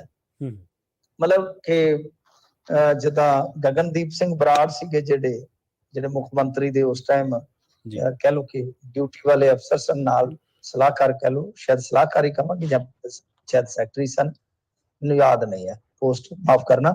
ਗਗਨਦੀਪ ਬਰਾੜ ਤੇ ਇਕਬਾਲਪ੍ਰੀਤ ਸੋਹਤਾ, ਇਹਨਾਂ ਨੂੰ ਤਾਂ ਤੁਸੀਂ ਜਾਣਦੇ ਹੀ ਹੋ। ਇਹ ਤਾਂ ਜਾਂਚ ਪੜਤਾਲ 'ਚ ਸ਼ਾਮਲ ਹੋ ਕੇ ਤੇ ਚੱਲਦੇ ਬਣੇ ਪੁਲਿਸ ਅਫਸਰ ਸਨ। ਤੇ ਜਿਹੜੇ ਹੈਗੇ ਨੇ ਸਾਬਕਾ ਏਡੀਜੀਪੀ ਰੋਹਿਤ ਚੌਧਰੀ ਤੇ ਡੀਆਈਜੀ ਆਰਐਸ ਖੱਟੜਾ, ਇਹਨਾਂ ਤੋਂ ਦੇਰ ਸ਼ਾਮ ਤੱਕ ਪੁੱਛਗਿੱਛ ਜਾਰੀ ਸੀ। ਮਤਲਬ ਕਿ ਜਾਂਚ ਪੜਤਾਲ ਤਾਂ ਉਹ ਜਾਰੀ ਹੈ ਹੀ ਆ, ਤਾਂ ਹੀ ਪੁੱਛਗਿੱਛ ਹੋ ਰਹੀ ਆ। ਸੋ ਇਹ ਕੁਝ ਪੁੱਛਗਿੱਛ ਇਹਨਾਂ ਦੀ ਨਵੀਂ ਹੋਈ ਆ। ਪਰ ਇੱਕ ਮਾਮਲੇ ਦੇ ਵਿੱਚ ਹੋਰ ਵੀ ਮੈਂ ਤੁਹਾਨੂੰ ਦੱਸ ਦੇਵਾਂ ਕਿ ਪ੍ਰਕਾਸ਼ ਸਿੰਘ ਬਾਦਲ ਅਤੇ ਸੁਖਬੀਰ ਸਿੰਘ ਬਾਦਲ ਨੂੰ ਵੀ ਦੇਰ ਸ਼ਾਮ ਸਮਨਿੰਗ ਹੋਣ ਦੀ ਖਬਰ ਹੈ। ਹਾਲਾਂਕਿ ਪੁਸ਼ਟੀ ਹੋਣੀ ਬਾਕੀ ਆ, ਪਰ ਮੇਰੇ ਖਿਆਲ ਦੇ ਨਾਲ ਸਮਨਿੰਗ ਹੋ ਗਈ ਆ 23 ਮਾਰਚ ਵਾਸਤੇ। ਤਾਂ ਅਦਾਲਤ ਦੇ ਵਿੱਚ ਪੇਸ਼ ਹੋਣਾ ਪਏਗਾ ਸੁਖਬੀਰ ਸਿੰਘ ਬਾਦਲ ਅਤੇ ਪ੍ਰਕਾਸ਼ ਸਿੰਘ ਬਾਦਲ ਨੂੰ। ਤਾਂ ਇਸ ਖਬਰ ਦੇ ਨਾਲੋਂ ਉਹ ਵਾਲੀ ਖਬਰ ਬਹੁਤ ਵੱਡੀ ਹੈ ਕਿ ਦੋਨਾਂ ਪਿਓ ਪੁੱਤਾਂ ਨੂੰ ਅਦਾਲਤ ਨੇ ਤਲਬ ਕਰ ਲਿਆ ਜੀ। ਜੀ। ਅਗਲੀ ਖਬਰ ਦੇ ਵੱਲ ਵਧੀਏ ਮਿੰਟੂ ਜੀ, ਤੇ ਗੱਲ ਕਰੀਏ ਖੁੱਡੀਆਂ ਦੇ ਵਿੱਚ ਬੇਅਦਬੀ ਦੀ ਕੋਸ਼ਿਸ਼ ਹੋਈ ਹੈ ਜੀ। ਮਹਾਰਾਜ ਦੀ ਤਾਬਿਆ 'ਚ ਬੈਠੇ ਗ੍ਰਾਂਥੀ ਸਿੰਘ ਤੇ ਹਮਲਾ ਕਰਨ ਦੀ ਕੋਸ਼ਿਸ਼ ਹੋਈ ਹੈ। ਦੇਖੋ ਖੁੱਡੀਆਂ ਪਿੰਡ ਜਗਦੇਵ ਸਿੰਘ ਜੀ ਖੁੱਡੀਆਂ ਦਾ, ਜਥੇਦਾਰ ਜਗਦੇਵ ਸਿੰਘ ਜੀ ਖੁੱਡੀਆਂ ਦਾ ਪਿੰਡ ਹੈ ਜੀ। ਉਹਨਾਂ ਦੇ ਸੁਪੁੱਤਰ ਗੁਰਮੀਤ ਸਿੰਘ ਖੁੱਡੀਆਂ ਇਸੇ ਨਗਰ ਤੋਂ ਨੇ, ਜਿਨ੍ਹਾਂ ਨੇ 5 ਵਾਰ ਦਾ ਮੁੱਖ ਮੰਤਰੀ ਪਲਟਾ ਕੇ ਰੱਖ ਦਿੱਤਾ, ਪ੍ਰਕਾਸ਼ ਸਿੰਘ ਬਾਦਲ ਹਰਾ ਕੇ ਰੱਖ ਦਿੱਤਾ। ਤੇ ਖੁੱਡੀਆਂ 2 ਪਿੰਡ ਨੇ, ਖੁੱਡੀਆਂ ਮਹਾ ਸਿੰਘ ਤੇ ਖੁੱਡੀਆਂ ਗੁਲਾਬ ਸਿੰਘ ਜੀ। ਪਰ ਦੋਨਾਂ ਦਾ ਜਿਹੜਾ ਗੁਰੂ ਘਰ ਇੱਕ ਆ। ਮਸਾਲਾ ਚੰਗੀਆਂ ਵੀ ਹੈਗੀਆਂ ਜੇ, ਕਿਤੇ ਇੱਕ ਪਿੰਡ 'ਚ 4-4 ਗੁਰੂ ਘਰ ਨੇ ਤੇ ਇੱਥੇ 2 ਪਿੰਡਾਂ 'ਚ ਇੱਕ ਗੁਰੂ ਘਰ ਆ ਜੀ। ਪਿੰਡ ਇਕੱਠੇ ਹੀ ਨੇ, ਕੋਈ ਜ਼ਿਆਦਾ ਦੂਰ ਨਹੀਂ ਹੈਗੇ। ਤੇ ਖੈਰ ਇਸ ਗੁਰੂ ਘਰ ਦੇ ਵਿੱਚ ਸਵੇਰੇ 6 ਵਜੇ, 6:15 ਵਜੇ ਇਹ ਸ਼ਖਸ ਜਿਹੜਾ ਆਇਆ, ਡੰਡਾ ਇਹਦੇ ਹੱਥ 'ਚ ਸੀਗਾ, ਪੈਰ ਛਿੱਤਰ ਇਹਨੇ ਪਾਏ ਸੀਗੇ ਤੇ ਸਿਰੋਂ ਨੰਗਾ ਸੀ। ਇਹਨੇ ਆਉਂਦਿਆਂ ਮਤਲਬ ਕਿ ਉੱਥੇ ਜੋ ਗੁਰੂ ਸਾਹਿਬ ਦੀ ਤਾਬਿਆ ਬੈਠੇ ਸਨ ਗ੍ਰੰਥੀ ਸਿੰਘ, ਉਹਨੂੰ ਧਮਕਾਉਣਾ ਸ਼ੁਰੂ ਕਰ ਦਿੱਤਾ ਕਿ ਸਪੀਕਰ ਬੰਦ ਕਰੋ, ਇਹ ਕਰੋ, ਤੁਸੀਂ ਲੋਕਾਂ ਦੀ ਨੀਂਦ ਹਰਾਮ ਕੀਤੀ ਹੈ ਵਗੈਰਾ ਵਗੈਰਾ। ਤਾਂ ਜਦੋਂ ਦੇਖਿਆ ਕਿ ਹਮਲਾਵਰ ਹੋ ਰਿਹਾ ਤਾਂ ਉੱਥੇ ਇੱਕ ਸੱਜਣ ਨੇ ਜੱਫਾ ਮਾਰਿਆ। ਉਸ ਤੋਂ ਬਾਅਦ ਇਹਨੂੰ ਕਾਬੂ ਕੀਤਾ ਗਿਆ, ਬਾਹਰ ਖੜਿਆ ਗਿਆ, ਥੋੜਾ ਇਹਦਾ ਧੌਲ ਤੱਪਾ ਹੋਇਆ, ਪਰ ਬਾਅਦ ਦੇ ਵਿੱਚ ਇਹ ਨਿਕਲ ਗਿਆ ਉੱਥੋਂ, ਕਿਉਂਕਿ ਮਤਲਬ ਕਿ ਲੋਕਾਂ ਨੂੰ, ਜਿਹੜੇ ਬਾਹਰ ਆਏ ਸੀਗੇ ਲੋਕ, ਉਹਨਾਂ ਨੂੰ ਇਹ ਲੱਗਿਆ ਕਿ ਸ਼ਾਇਦ ਕੋਈ ਵੈਸੇ ਗੱਲਬਾਤ ਹੋ ਗਈ ਹੈ ਜੀ। ਇਸ ਕਰਕੇ ਅੰਦਰਲੀ ਘਟਨਾ ਦਾ ਬਹੁਤ ਘੱਟ ਲੋਕਾਂ ਨੂੰ ਪਤਾ ਸੀ, ਜੋ ਬਾਅਦ ਚ ਪਤਾ ਲੱਗਿਆ। ਹਾਲਾਂਕਿ ਜਦੋਂ ਅਸੀਂ ਲਾਸਟ ਵਾਰੀ ਸਾਡੀ ਟੀਮ ਨੇ ਸੰਪਰਕ ਕੀਤਾ ਸੀਗਾ ਪੁਲਿਸ ਅਫੀਸ਼ੀਅਲਸ ਦੇ ਨਾਲ ਕੁਝ, ਤਾਂ ਉਹਨਾਂ ਨੇ ਹਾਲੇ ਇਹਦੀ ਗ੍ਰਿਫਤਾਰੀ ਤੋਂ ਤਾਂ ਇਨਕਾਰ ਕੀਤਾ ਕਿ ਗ੍ਰਿਫਤਾਰੀ ਨਹੀਂ ਹੋਈ, ਪਰ ਅਸੀਂ ਲੱਗੇ ਹੋਏ ਹਾਂ। ਮੌਕੇ ਤੇ ਐਸਐਸਪੀ ਵੀ ਪਹੁੰਚਿਆ, ਸਾਰਾ ਕੁਝ। ਪਹਿਲਾਂ ਦੇਖੋ ਕੁਝ ਮੀਡੀਆ ਰਿਪੋਰਟਾਂ 'ਚ ਦਾਅਵਾ ਕੀਤਾ ਗਿਆ ਕਿ ਜੀ ਡੇਰਾ ਪ੍ਰੇਮੀ ਹੈ, ਪਰ ਐਸਾ ਪ੍ਰਵੀਨ ਜੀ ਕਹਿਣਾ ਮੇਰੇ ਖਿਆਲ ਦੇ ਨਾਲ ਅਤਕਾਲੀ ਦਾ ਕੰਮ ਹੁੰਦਾ ਹੈ, ਕਿਉਂਕਿ ਇਹ ਠੀਕ ਹੈ ਕਿਸੇ ਸਮੇਂ ਦੱਸਦੇ ਆ ਕਿ ਡੇਰੇ ਨਾਲ ਜੁੜਿਆ ਰਿਹਾ, ਪਰ ਬਾਅਦ 'ਚ ਇਹਦੀ ਜ਼ਿੰਦਗੀ ਕਾਫੀ ਉਤਲ ਪੁਤਲ ਵਾਲੀ ਸੀ।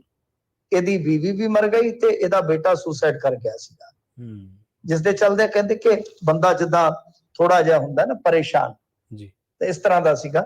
ਤਾਂ ਕੋਈ ਐਸਾ ਐਂਗਲ ਹਾਲਾਂਕਿ ਇਹ ਜਾਂਚ ਪੜਤਾਲ ਦਾ ਵਿਸ਼ਾ ਹੈ ਕਿ ਕਿਸੇ ਨੇ ਭੇਜਿਆ ਜਾਂ ਆਪਣੇ ਆਪ, ਪਰ ਹਾਲ ਦੀ ਘੜੀ ਉਹ ਜਿਹੜਾ ਐਂਗਲ ਦੇਣ ਦਾ ਯਤਨ ਕੀਤਾ ਗਿਆ ਸ਼ੁਰੂ 'ਚ, ਮੇਰੇ ਖਿਆਲ ਦੇ ਨਾਲ ਉਹਦੇ ਤੋਂ ਗ੍ਰੇਸ ਕੀਤਾ ਜਾ ਸਕਦਾ ਸੀ, ਕਿਉਂਕਿ ਸ਼ੁਰੂਆਤ ਦੀ ਰਿਪੋਰਟਿੰਗ 'ਚ ਤੁਹਾਨੂੰ ਪਤਾ ਤੱਥ ਸਾਫ਼ ਨਹੀਂ ਹੁੰਦੇ, ਹੌਲੀ ਹੌਲੀ ਜਾਣਕਾਰੀ ਜਿਹੜੀ ਜਟਾਈ ਜਾਵੇ ਤੇ ਬਿਹਤਰ ਰਹਿੰਦੀ ਆ।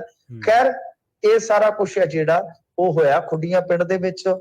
ਹੁਣ ਸਵੇਰੇ ਪਤਾ ਲੱਗੇਗਾ ਕਿ ਅਰੈਸਟ ਹੋਈ ਹੈ ਕਿ ਨਹੀਂ, ਕਿਉਂਕਿ ਪੁਲਿਸ ਕਈ ਵਾਰ ਜਿਹੜੀ ਆ ਉਹ ਅਰੈਸਟ ਦੀ ਖਬਰ ਛਪਾ ਵੀ ਲੈਂਦੀ ਆ, ਲੁਕਾ ਵੀ ਲੈਂਦੀ ਆ, ਕਿ ਕੋਈ ਭੀੜ ਭੜੱਕਾ ਜਿਹੜਾ ਉਹ ਥਾਣੇ 'ਚ ਨਾ ਆ ਜਾਵੇ। ਤੁਹਾਨੂੰ ਪਤਾ ਹੀ ਹੈ ਨਾ, 100 ਤਰ੍ਹਾਂ ਦੇ ਡਰ ਹੁੰਦੇ ਨੇ।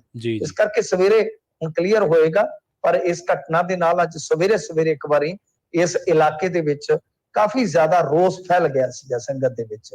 ਤੇ ਫਿਰ ਉਹੀ ਗੱਲ ਕਿ ਮਨੋਰੋਗੀ ਹੈ, ਮਾਨਸਿਕ ਤੌਰ ਤੇ ਪਰੇਸ਼ਾਨ ਹੈ, ਤੇ ਲੋਕ ਉਹੀ ਸਵਾਲ ਕਰ ਰਹੇ ਆ ਕਿ ਮਨੋਰੋਗੀਆਂ ਨੂੰ ਅੱਜ ਕੱਲ ਗੁਰੂ ਘਰ ਹੀ ਕਿਉਂ ਨਜ਼ਰ ਆਉਂਦੇ ਨੇ। ਬਿਲਕੁਲ ਸਹੀ ਹੈ ਜੀ। ਅਗਲੀ ਖਬਰ ਦੇ ਵੱਲ ਵਧੀਏ ਮਿੰਟੂ ਜੀ, ਤੇ ਗੱਲ ਕਰੀਏ ਲੱਖਾਂ ਸਮਾਰਟ ਰਾਸ਼ਨ ਕਾਰਡ ਧਾਰਕਾਂ ਦੀ। ਇਹਨਾਂ ਦੇ ਲਈ ਬੜੀ ਡਰਾਉਣੀ ਖਬਰ ਹੈ। ਜੀ ਇਹਦੇ ਵਿੱਚ ਕੀ ਹੈ ਕਿ ਇਹਨਾਂ ਨੇ ਵੈਰੀਫਿਕੇਸ਼ਨ ਵਾਲਾ ਕੰਮ ਤੁਹਾਨੂੰ ਪਤਾ ਹੀ ਆਰੰਭਿਆ ਹੋਇਆ। ਤਾਂ ਮੁੱਢਲੇ ਤੌਰ ਤੇ ਇਹਨਾਂ ਨੇ ਤਕਰੀਬਨ 1 ਲੱਖ ਰਾਸ਼ਨ ਕਾਰਡ ਜਿਹੜਾ ਹੈ ਉਹ ਕੱਟਿਆ ਵਾ। 1 ਲੱਖ ਰਾਸ਼ਨ ਕਾਰਡ ਜਿਹੜਾ ਕੱਟਿਆ ਹੈ, ਤਾਂ ਉਹਦੇ ਚ ਕੀ ਹੈ ਕਿ ਜਿੱਦਾਂ ਹੁਣ ਜੇ ਮੰਨ ਲਓ ਉਹਨੂੰ ਮਲਟੀਪਲਾਈ ਕਰੋਗੇ ਤਾਂ 3-4 ਲੱਖ ਬਣ ਜਾਏਗਾ ਨਾ, ਲਾਭਪਾਤਰੀ ਉਹਦੇ ਚ 3-4 ਲੱਖ ਹੋ ਗਏ। ਤਾਂ ਇਹਦਾ ਹੁਣ ਸਿੱਧਾ ਹੀ ਮਤਲਬ ਇਹੋ ਆ ਕਿ ਬਈ ਅਸਲ ਚ ਕਹਾਣੀ ਜਿਹੜੀ ਹੈ ਉਹ ਉੱਥੇ ਹੀ ਖਲੋਤੀ ਹੈ ਕਿ ਜਿਹੜੇ ਇਹਨਾਂ ਨੇ ਅਯੋਗ ਕਹਿ ਕੇ ਕੱਟੇ ਆ, ਉਹ ਸਾਰੇ ਅਯੋਗ ਹਨ ਕਿ ਨਹੀਂ, ਇਹ ਇੱਕ ਵੱਡਾ ਸਵਾਲ ਆ। 88,000 ਕੱਟਤਾ, ਸਰਕਾਰ ਨੇ ਕਹਿਤਾ ਕਿ ਬਿਲਕੁਲ ਇਹਨਾਂ ਨੂੰ ਰਾਸ਼ਨ ਨਹੀਂ ਮਿਲੇਗਾ, ਵੈਰੀਫਿਕੇਸ਼ਨ ਹੋਈ ਹੈ। ਪਰ ਡਾਟਾ ਇਹ ਵੀ ਗੱਲ ਕਹਿੰਦਾ ਹੈ ਕਿ ਜਿੱਦਾਂ ਹੁਣ ਅੰਮ੍ਰਿਤਸਰ ਦਾ ਇੱਕ ਕੇਸ ਸੀਗਾ ਮੈਂ ਦੇਖਿਆ, ਜਿਹਦੇ ਵਿੱਚ ਪ੍ਰਵੀਨ ਜੀ ਇੱਕ ਬਜ਼ੁਰਗ ਵਿਚਾਰਾ ਜਿਹਦੇ ਕੋਲ ਕੁਝ ਵੀ ਨਹੀਂ ਹੈ ਤਾਂ ਉਹਨੂੰ ਸਰਕਾਰੀ ਮੁਲਾਜ਼ਮ ਦਰਸਾ ਦਿੱਤਾ ਗਿਆ, ਇਹ ਕਹਿ ਕੇ ਉਹਨੂੰ ਇਸ ਸਕੀਮ ਚੋਂ ਬਾਹਰ ਕੱਢ ਦਿੱਤਾ ਗਿਆ। ਇੱਕ ਇਸੇ ਤਰ੍ਹਾਂ ਦਾ ਹੋਰ ਅੰਮ੍ਰਿਤਸਰ ਦਾ ਮਾਮਲਾ ਵਾ। ਹੋਰ ਤੁਸੀਂ ਇੱਕ ਬੇਬੇ ਦੀ ਉਹ ਵੀਡੀਓ ਦੇਖੀ ਹੋਣੀ ਆ, ਰੋ ਰਹੀ ਹੈ, ਕੁਰਲਾ ਰਹੀ ਹੈ, ਉਹ ਕਿੱਡੀ ਕੋ ਅਮੀਰ ਆ ਕਿ ਉਹਦਾ ਵੀ ਕੱਟਿਆ ਗਿਆ। ਗੱਲ ਇਹ ਕਿ ਠੀਕ ਆ, ਜਿਹੜੇ ਅਯੋਗ ਲੋਕ ਨੇ, ਜਾਇਜ਼ ਅਯੋਗ ਲੋਕ ਨੇ, ਉਹ ਕੱਟ ਦਿਓ, ਪਰ ਰੌਲਾ ਤੇ ਇਹੀ ਹੈ ਕਿ ਜਦੋਂ ਤੁਸੀਂ ਬਣਾਉਨੇ ਹੋ ਉਦੋਂ ਵੀ ਗਲਤ ਆ, ਤੇ ਜਦ ਤੁਸੀਂ ਕੱਟਨੇ ਹੋ ਤੇ ਉਦੋਂ ਵੀ ਗਲਤ ਹੋ ਜਾਂਦਾ। ਮਤਲਬ ਕਿ ਤੁਹਾਡੀ ਕੋਈ ਵਿਧੀ, ਤੁਹਾਡੀ ਪ੍ਰਕਿਰਿਆ ਕੋਈ ਸਟੀਕ ਕਿਉਂ ਨਹੀਂ ਹੁੰਦੀ? ਕਿ ਬਣਾਉਣ ਵੇਲੇ ਵੀ ਨਜਾਇਜ਼ ਲੋਕ ਲਾਭ ਲੈ ਜਾਂਦੇ ਨੇ, ਤੇ ਕੱਟਣ ਵੇਲੇ ਵੀ ਜਾਇਜ਼ ਲੋਕ ਕੱਟੇ ਜਾਂਦੇ ਨੇ। ਇਹ ਕਿੱਧਰ ਦਾ ਸਿਸਟਮ ਹੈ, ਸਮਝ ਨਹੀਂ ਆ ਰਹੀ। ਤਾਂ ਖੈਰ ਕਾਫੀ ਵੱਡੀ ਤਾਦਾਦ ਹੈ, ਪਰ ਮੈਂ ਜਿਵੇਂ ਤੁਹਾਨੂੰ ਦੱਸਿਆ ਕਿ ਕੁਝ ਕੇਸ ਬੋਲਦੇ ਨੇ ਕਿ ਇਹ ਜੋ ਕਟਈਆ ਹੋਇਆ ਇਹਦੇ ਵਿੱਚ ਕੁਝ ਐਸੇ ਲੋਕ ਵੀ ਹਨ ਜਿਹੜੇ ਕਿ ਯੋਗ ਸੀ, ਉਹ ਵੀ ਕੱਟ ਹੋ ਗਏ। ਜੀ ਜੀ, ਅਗਲੀ ਖਬਰ ਦੇ ਵੱਲ ਵਧੀਏ ਮਿੰਟੂ ਜੀ, ਤੇ ਜਾਂਦੇ ਜਾਂਦੇ ਗੱਲ ਕਰੀਏ ਜਥੇਬੰਦੀਆਂ ਦੇ ਵਿਰੋਧ ਦੇ ਮਾਮਲੇ ਦੀ। ਇਹ ਮਾਮਲਾ ਹਾਈ ਕੋਰਟ ਪਹੁੰਚਿਆ ਜੀ, ਤੇ ਹਾਈ ਕੋਰਟ ਨੇ ਇਹਦੇ ਉੱਤੇ ਸਖਤ ਟਿੱਪਣੀ ਵੀ ਕੀਤੀ ਹੈ। ਬਿਲਕੁਲ, ਦੇਖੋ ਅੰਮ੍ਰਿਤਸਰ ਦੇ ਵਿੱਚ ਨਾ ਪਿਛਲੇ ਦਿਨੀ ਇੱਕ ਮੋਰਚਾ ਲੱਗਾ ਸੀਗਾ। ਬਹੁਤ ਪੁਰਾਣੇ ਪ੍ਰਸ਼ਾਸਕ ਨੇ ਕਿਤਾਬਾਂ ਦੇ, ਚਤਰ ਸਿੰਘ ਹੋਰੀ, ਤੇ ਉਹ ਬੜੀ ਦੁਕਾਨ ਜਿਹੜੀ ਆ ਪੁਰਾਣੀ ਸੁਣਦੇ ਆਏ ਆ। ਉਹਦੇ ਵਿੱਚ ਕੀ ਹੋਇਆ ਸੀਗਾ ਕਿ ਇਹ ਮਾਮਲਾ ਗਿਆ ਹਾਈ ਕੋਰਟ ਦੇ ਵਿੱਚ। ਹਾਈ ਕੋਰਟ ਨੇ ਉੱਥੇ ਸੁਣਵਾਈ ਕੀਤੀ ਆ।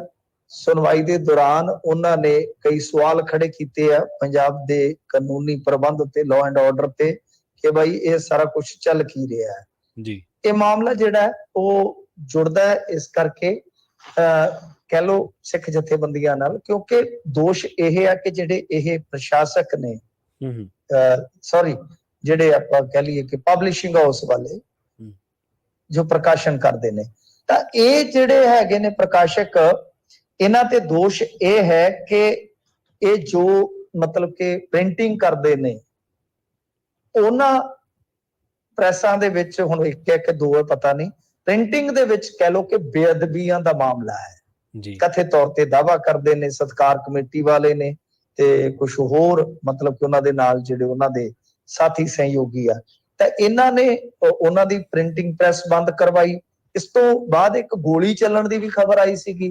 ਹੁਣ ਇਹਨਾਂ ਨੇ ਜਾ ਕੇ ਹਾਈ ਕੋਰਟ 'ਚ ਕਿਹਾ ਕਿ ਅਸਲ ਦੇ ਵਿੱਚ ਉਹ ਗੋਲੀ ਜਿਹੜਾ ਕਿ FIR ਕੱਟ ਕੇ ਦਾਅਵਾ ਕੀਤਾ ਗਿਆ ਕਿ ਉਹ ਹਵਾ 'ਚ ਚੱਲੀ ਸੀਗੀ, ਉਹ ਸਾਡੇ ਵੱਲ ਹੀ ਚਲਾਈ ਗਈ ਸੀ। ਮਤਲਬ ਕਿ ਇਹਨਾਂ ਨੇ ਉੱਥੇ ਜਾ ਕੇ ਇਹ ਸਾਰੀ ਗੱਲ ਕਹੀ ਹੈ ਕਿ ਭਾਈ ਸਾਡਾ ਕੰਮਕਾਰ, ਸਾਡੀ ਮਤਲਬ ਕਿ ਜੋ ਮਾਲ ਅਸਬਾਬ ਹੈ, ਉਹਦੀ ਕਿਤੇ ਨਾ ਕਿਤੇ ਹੁਣ ਬਹੁਤ ਵੱਡੀ ਅਣਦੇਖੀ ਕੀਤੀ ਜਾ ਰਹੀ ਹੈ। ਸਾਨੂੰ ਨਿਆਂ ਮਿਲਣਾ ਚਾਹੀਦਾ ਹੈ।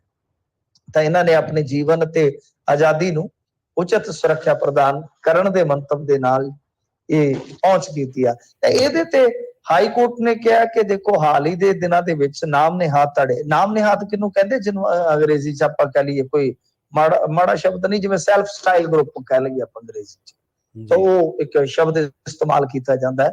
ਤਾਂ ਖੈਰ ਇਹ ਸੈਲਫ ਸਟਾਈਲ ਗਰੁੱਪਾਂ ਦਾ ਕਿਹਾ ਗਿਆ ਕਿ ਆਪਣੇ ਹੱਥਾਂ ਦੇ ਵਿੱਚ ਕਾਨੂੰਨ ਲੈ ਕੇ ਤੇ ਇਸ ਤਰ੍ਹਾਂ ਦੀਆਂ ਘਟਨਾਵਾਂ ਨੂੰ ਅੰਜਾਮ ਦੇ ਰਹੇ ਆ। ਕਿਸੇ ਜਥੇਬੰਦੀ ਤੇ ਟਿੱਪਣੀ ਤਾਂ ਨਹੀਂ ਕੀਤੀ ਗਈ, ਮਤਲਬ ਕਿ ਪੰਜਾਬ ਦੇ ਸੰਦਰਭ 'ਚ ਕਿਹਾ ਗਿਆ ਹੈ ਕਿ ਇੱਥੇ ਜਿਵੇਂ ਹੁਣ ਕਿਸਾਨਾਂ ਵਾਲਾ ਮਸਲਾ ਤੁਸੀਂ ਦੇਖਣ, ਉਹ ਵੀ ਹਾਈ ਕੋਰਟ 'ਚ ਗਿਆ ਸੀਗਾ। ਫਿਰ ਯਾਦ ਹੈ ਤੁਹਾਨੂੰ ਕਿ ਟੋਲ ਵਾਲਾ ਮਸਲਾ ਉਹ ਵੀ ਉੱਥੇ ਗਿਆ ਸੀਗਾ, ਤਾਂ ਉਤੋਂ ਇਹ ਚਲੇ ਗਿਆ।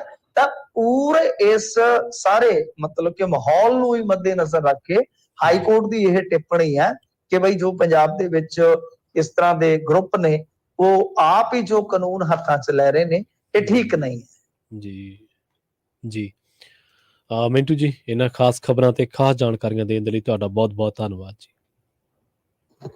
ਜੀ ਸ਼ੁਕਰੀਆ। ਮੈਨੂੰ ਯਾਦ ਆ ਗਿਆ, ਉਹ ਛੋਟੇ ਹੁੰਦੇ ਪੜ੍ਹਦੇ ਹੁੰਦੇ ਸਨ, ਚਤਰ ਸਿੰਘ ਜੀਵਨ ਸਿੰਘ। ਹਾਂਜੀ ਹਾਂਜੀ ਹਾਂਜੀ, ਬਹੁਤ ਕਿਤਾਬਾਂ। ਹਾਂਜੀ ਜੀ, ਸ਼ੁਕਰੀਆ, ਬਹੁਤ ਬਹੁਤ ਧੰਨਵਾਦ ਮਿੰਟੂ ਜੀ। ਜੀ ਸਤਿ ਸ੍ਰੀ ਅਕਾਲ। ਸੋ ਪ੍ਰੋਗਰਾਮ ਦੇ ਪਹਿਲੇ ਹਿੱਸੇ ਦੇ ਵਿੱਚ ਆਪਣੇ ਨਾਲ ਜੁੜੇ ਸਨ ਮਿੰਟੂ ਗੁਰਸਰੀਗਾ ਜੀ, ਜਿਨ੍ਹਾਂ ਦੇ ਨਾਲ ਆਪਾਂ ਕੀ ਅਹਿਮ ਖਬਰਾਂ ਨੂੰ ਲੈ ਕੇ ਚਰਚਾ ਕੀਤੀ ਹੈ। ਵੇਲਾ ਹੋ ਚੱਲਿਆ ਇੱਕ ਸ਼ਾਰਟ ਬ੍ਰੇਕ ਦੇ ਲਈ ਰੁਕਣ ਦਾ। ਬ੍ਰੇਕ ਤੋਂ ਪਾਰ ਕੁਝ ਹੋਰ ਅਹਿਮ ਮਸਲਿਆਂ ਨੂੰ ਲੈ ਕੇ ਕਰਾਂਗੇ ਗੱਲਬਾਤ। ਜੁੜੇ ਰਹੋ ਪੰਜਾਬੀ ਰੇਡੀਓ USA ਦੇ ਨਾਲ। ਜਲਦ ਵਾਪਸੀ ਇੱਕ ਸ਼ਾਰਟ ਬ੍ਰੇਕ ਤੋਂ ਬਾਅਦ।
ਬ੍ਰੇਕ ਤੋਂ ਬਾਅਦ ਇੱਕ ਵਾਰ ਮੁੜ ਤੋਂ ਤੁਹਾਡਾ ਸਾਰਿਆਂ ਦਾ ਸਵਾਗਤ ਹੈ ਪ੍ਰੋਗਰਾਮ ਖਬਰ ਤੇ ਨਜ਼ਰ ਦੇ ਵਿੱਚ। ਤੁਸੀਂ ਜੁੜੇ ਹੋਏ ਹੋ ਪੰਜਾਬੀ ਰੇਡੀਓ ਯੂਐਸਏ ਦੇ ਨਾਲ ਤੇ ਮੈਂ ਹਾਂ ਪ੍ਰਵੀਨ ਸ਼ਰਮਾ।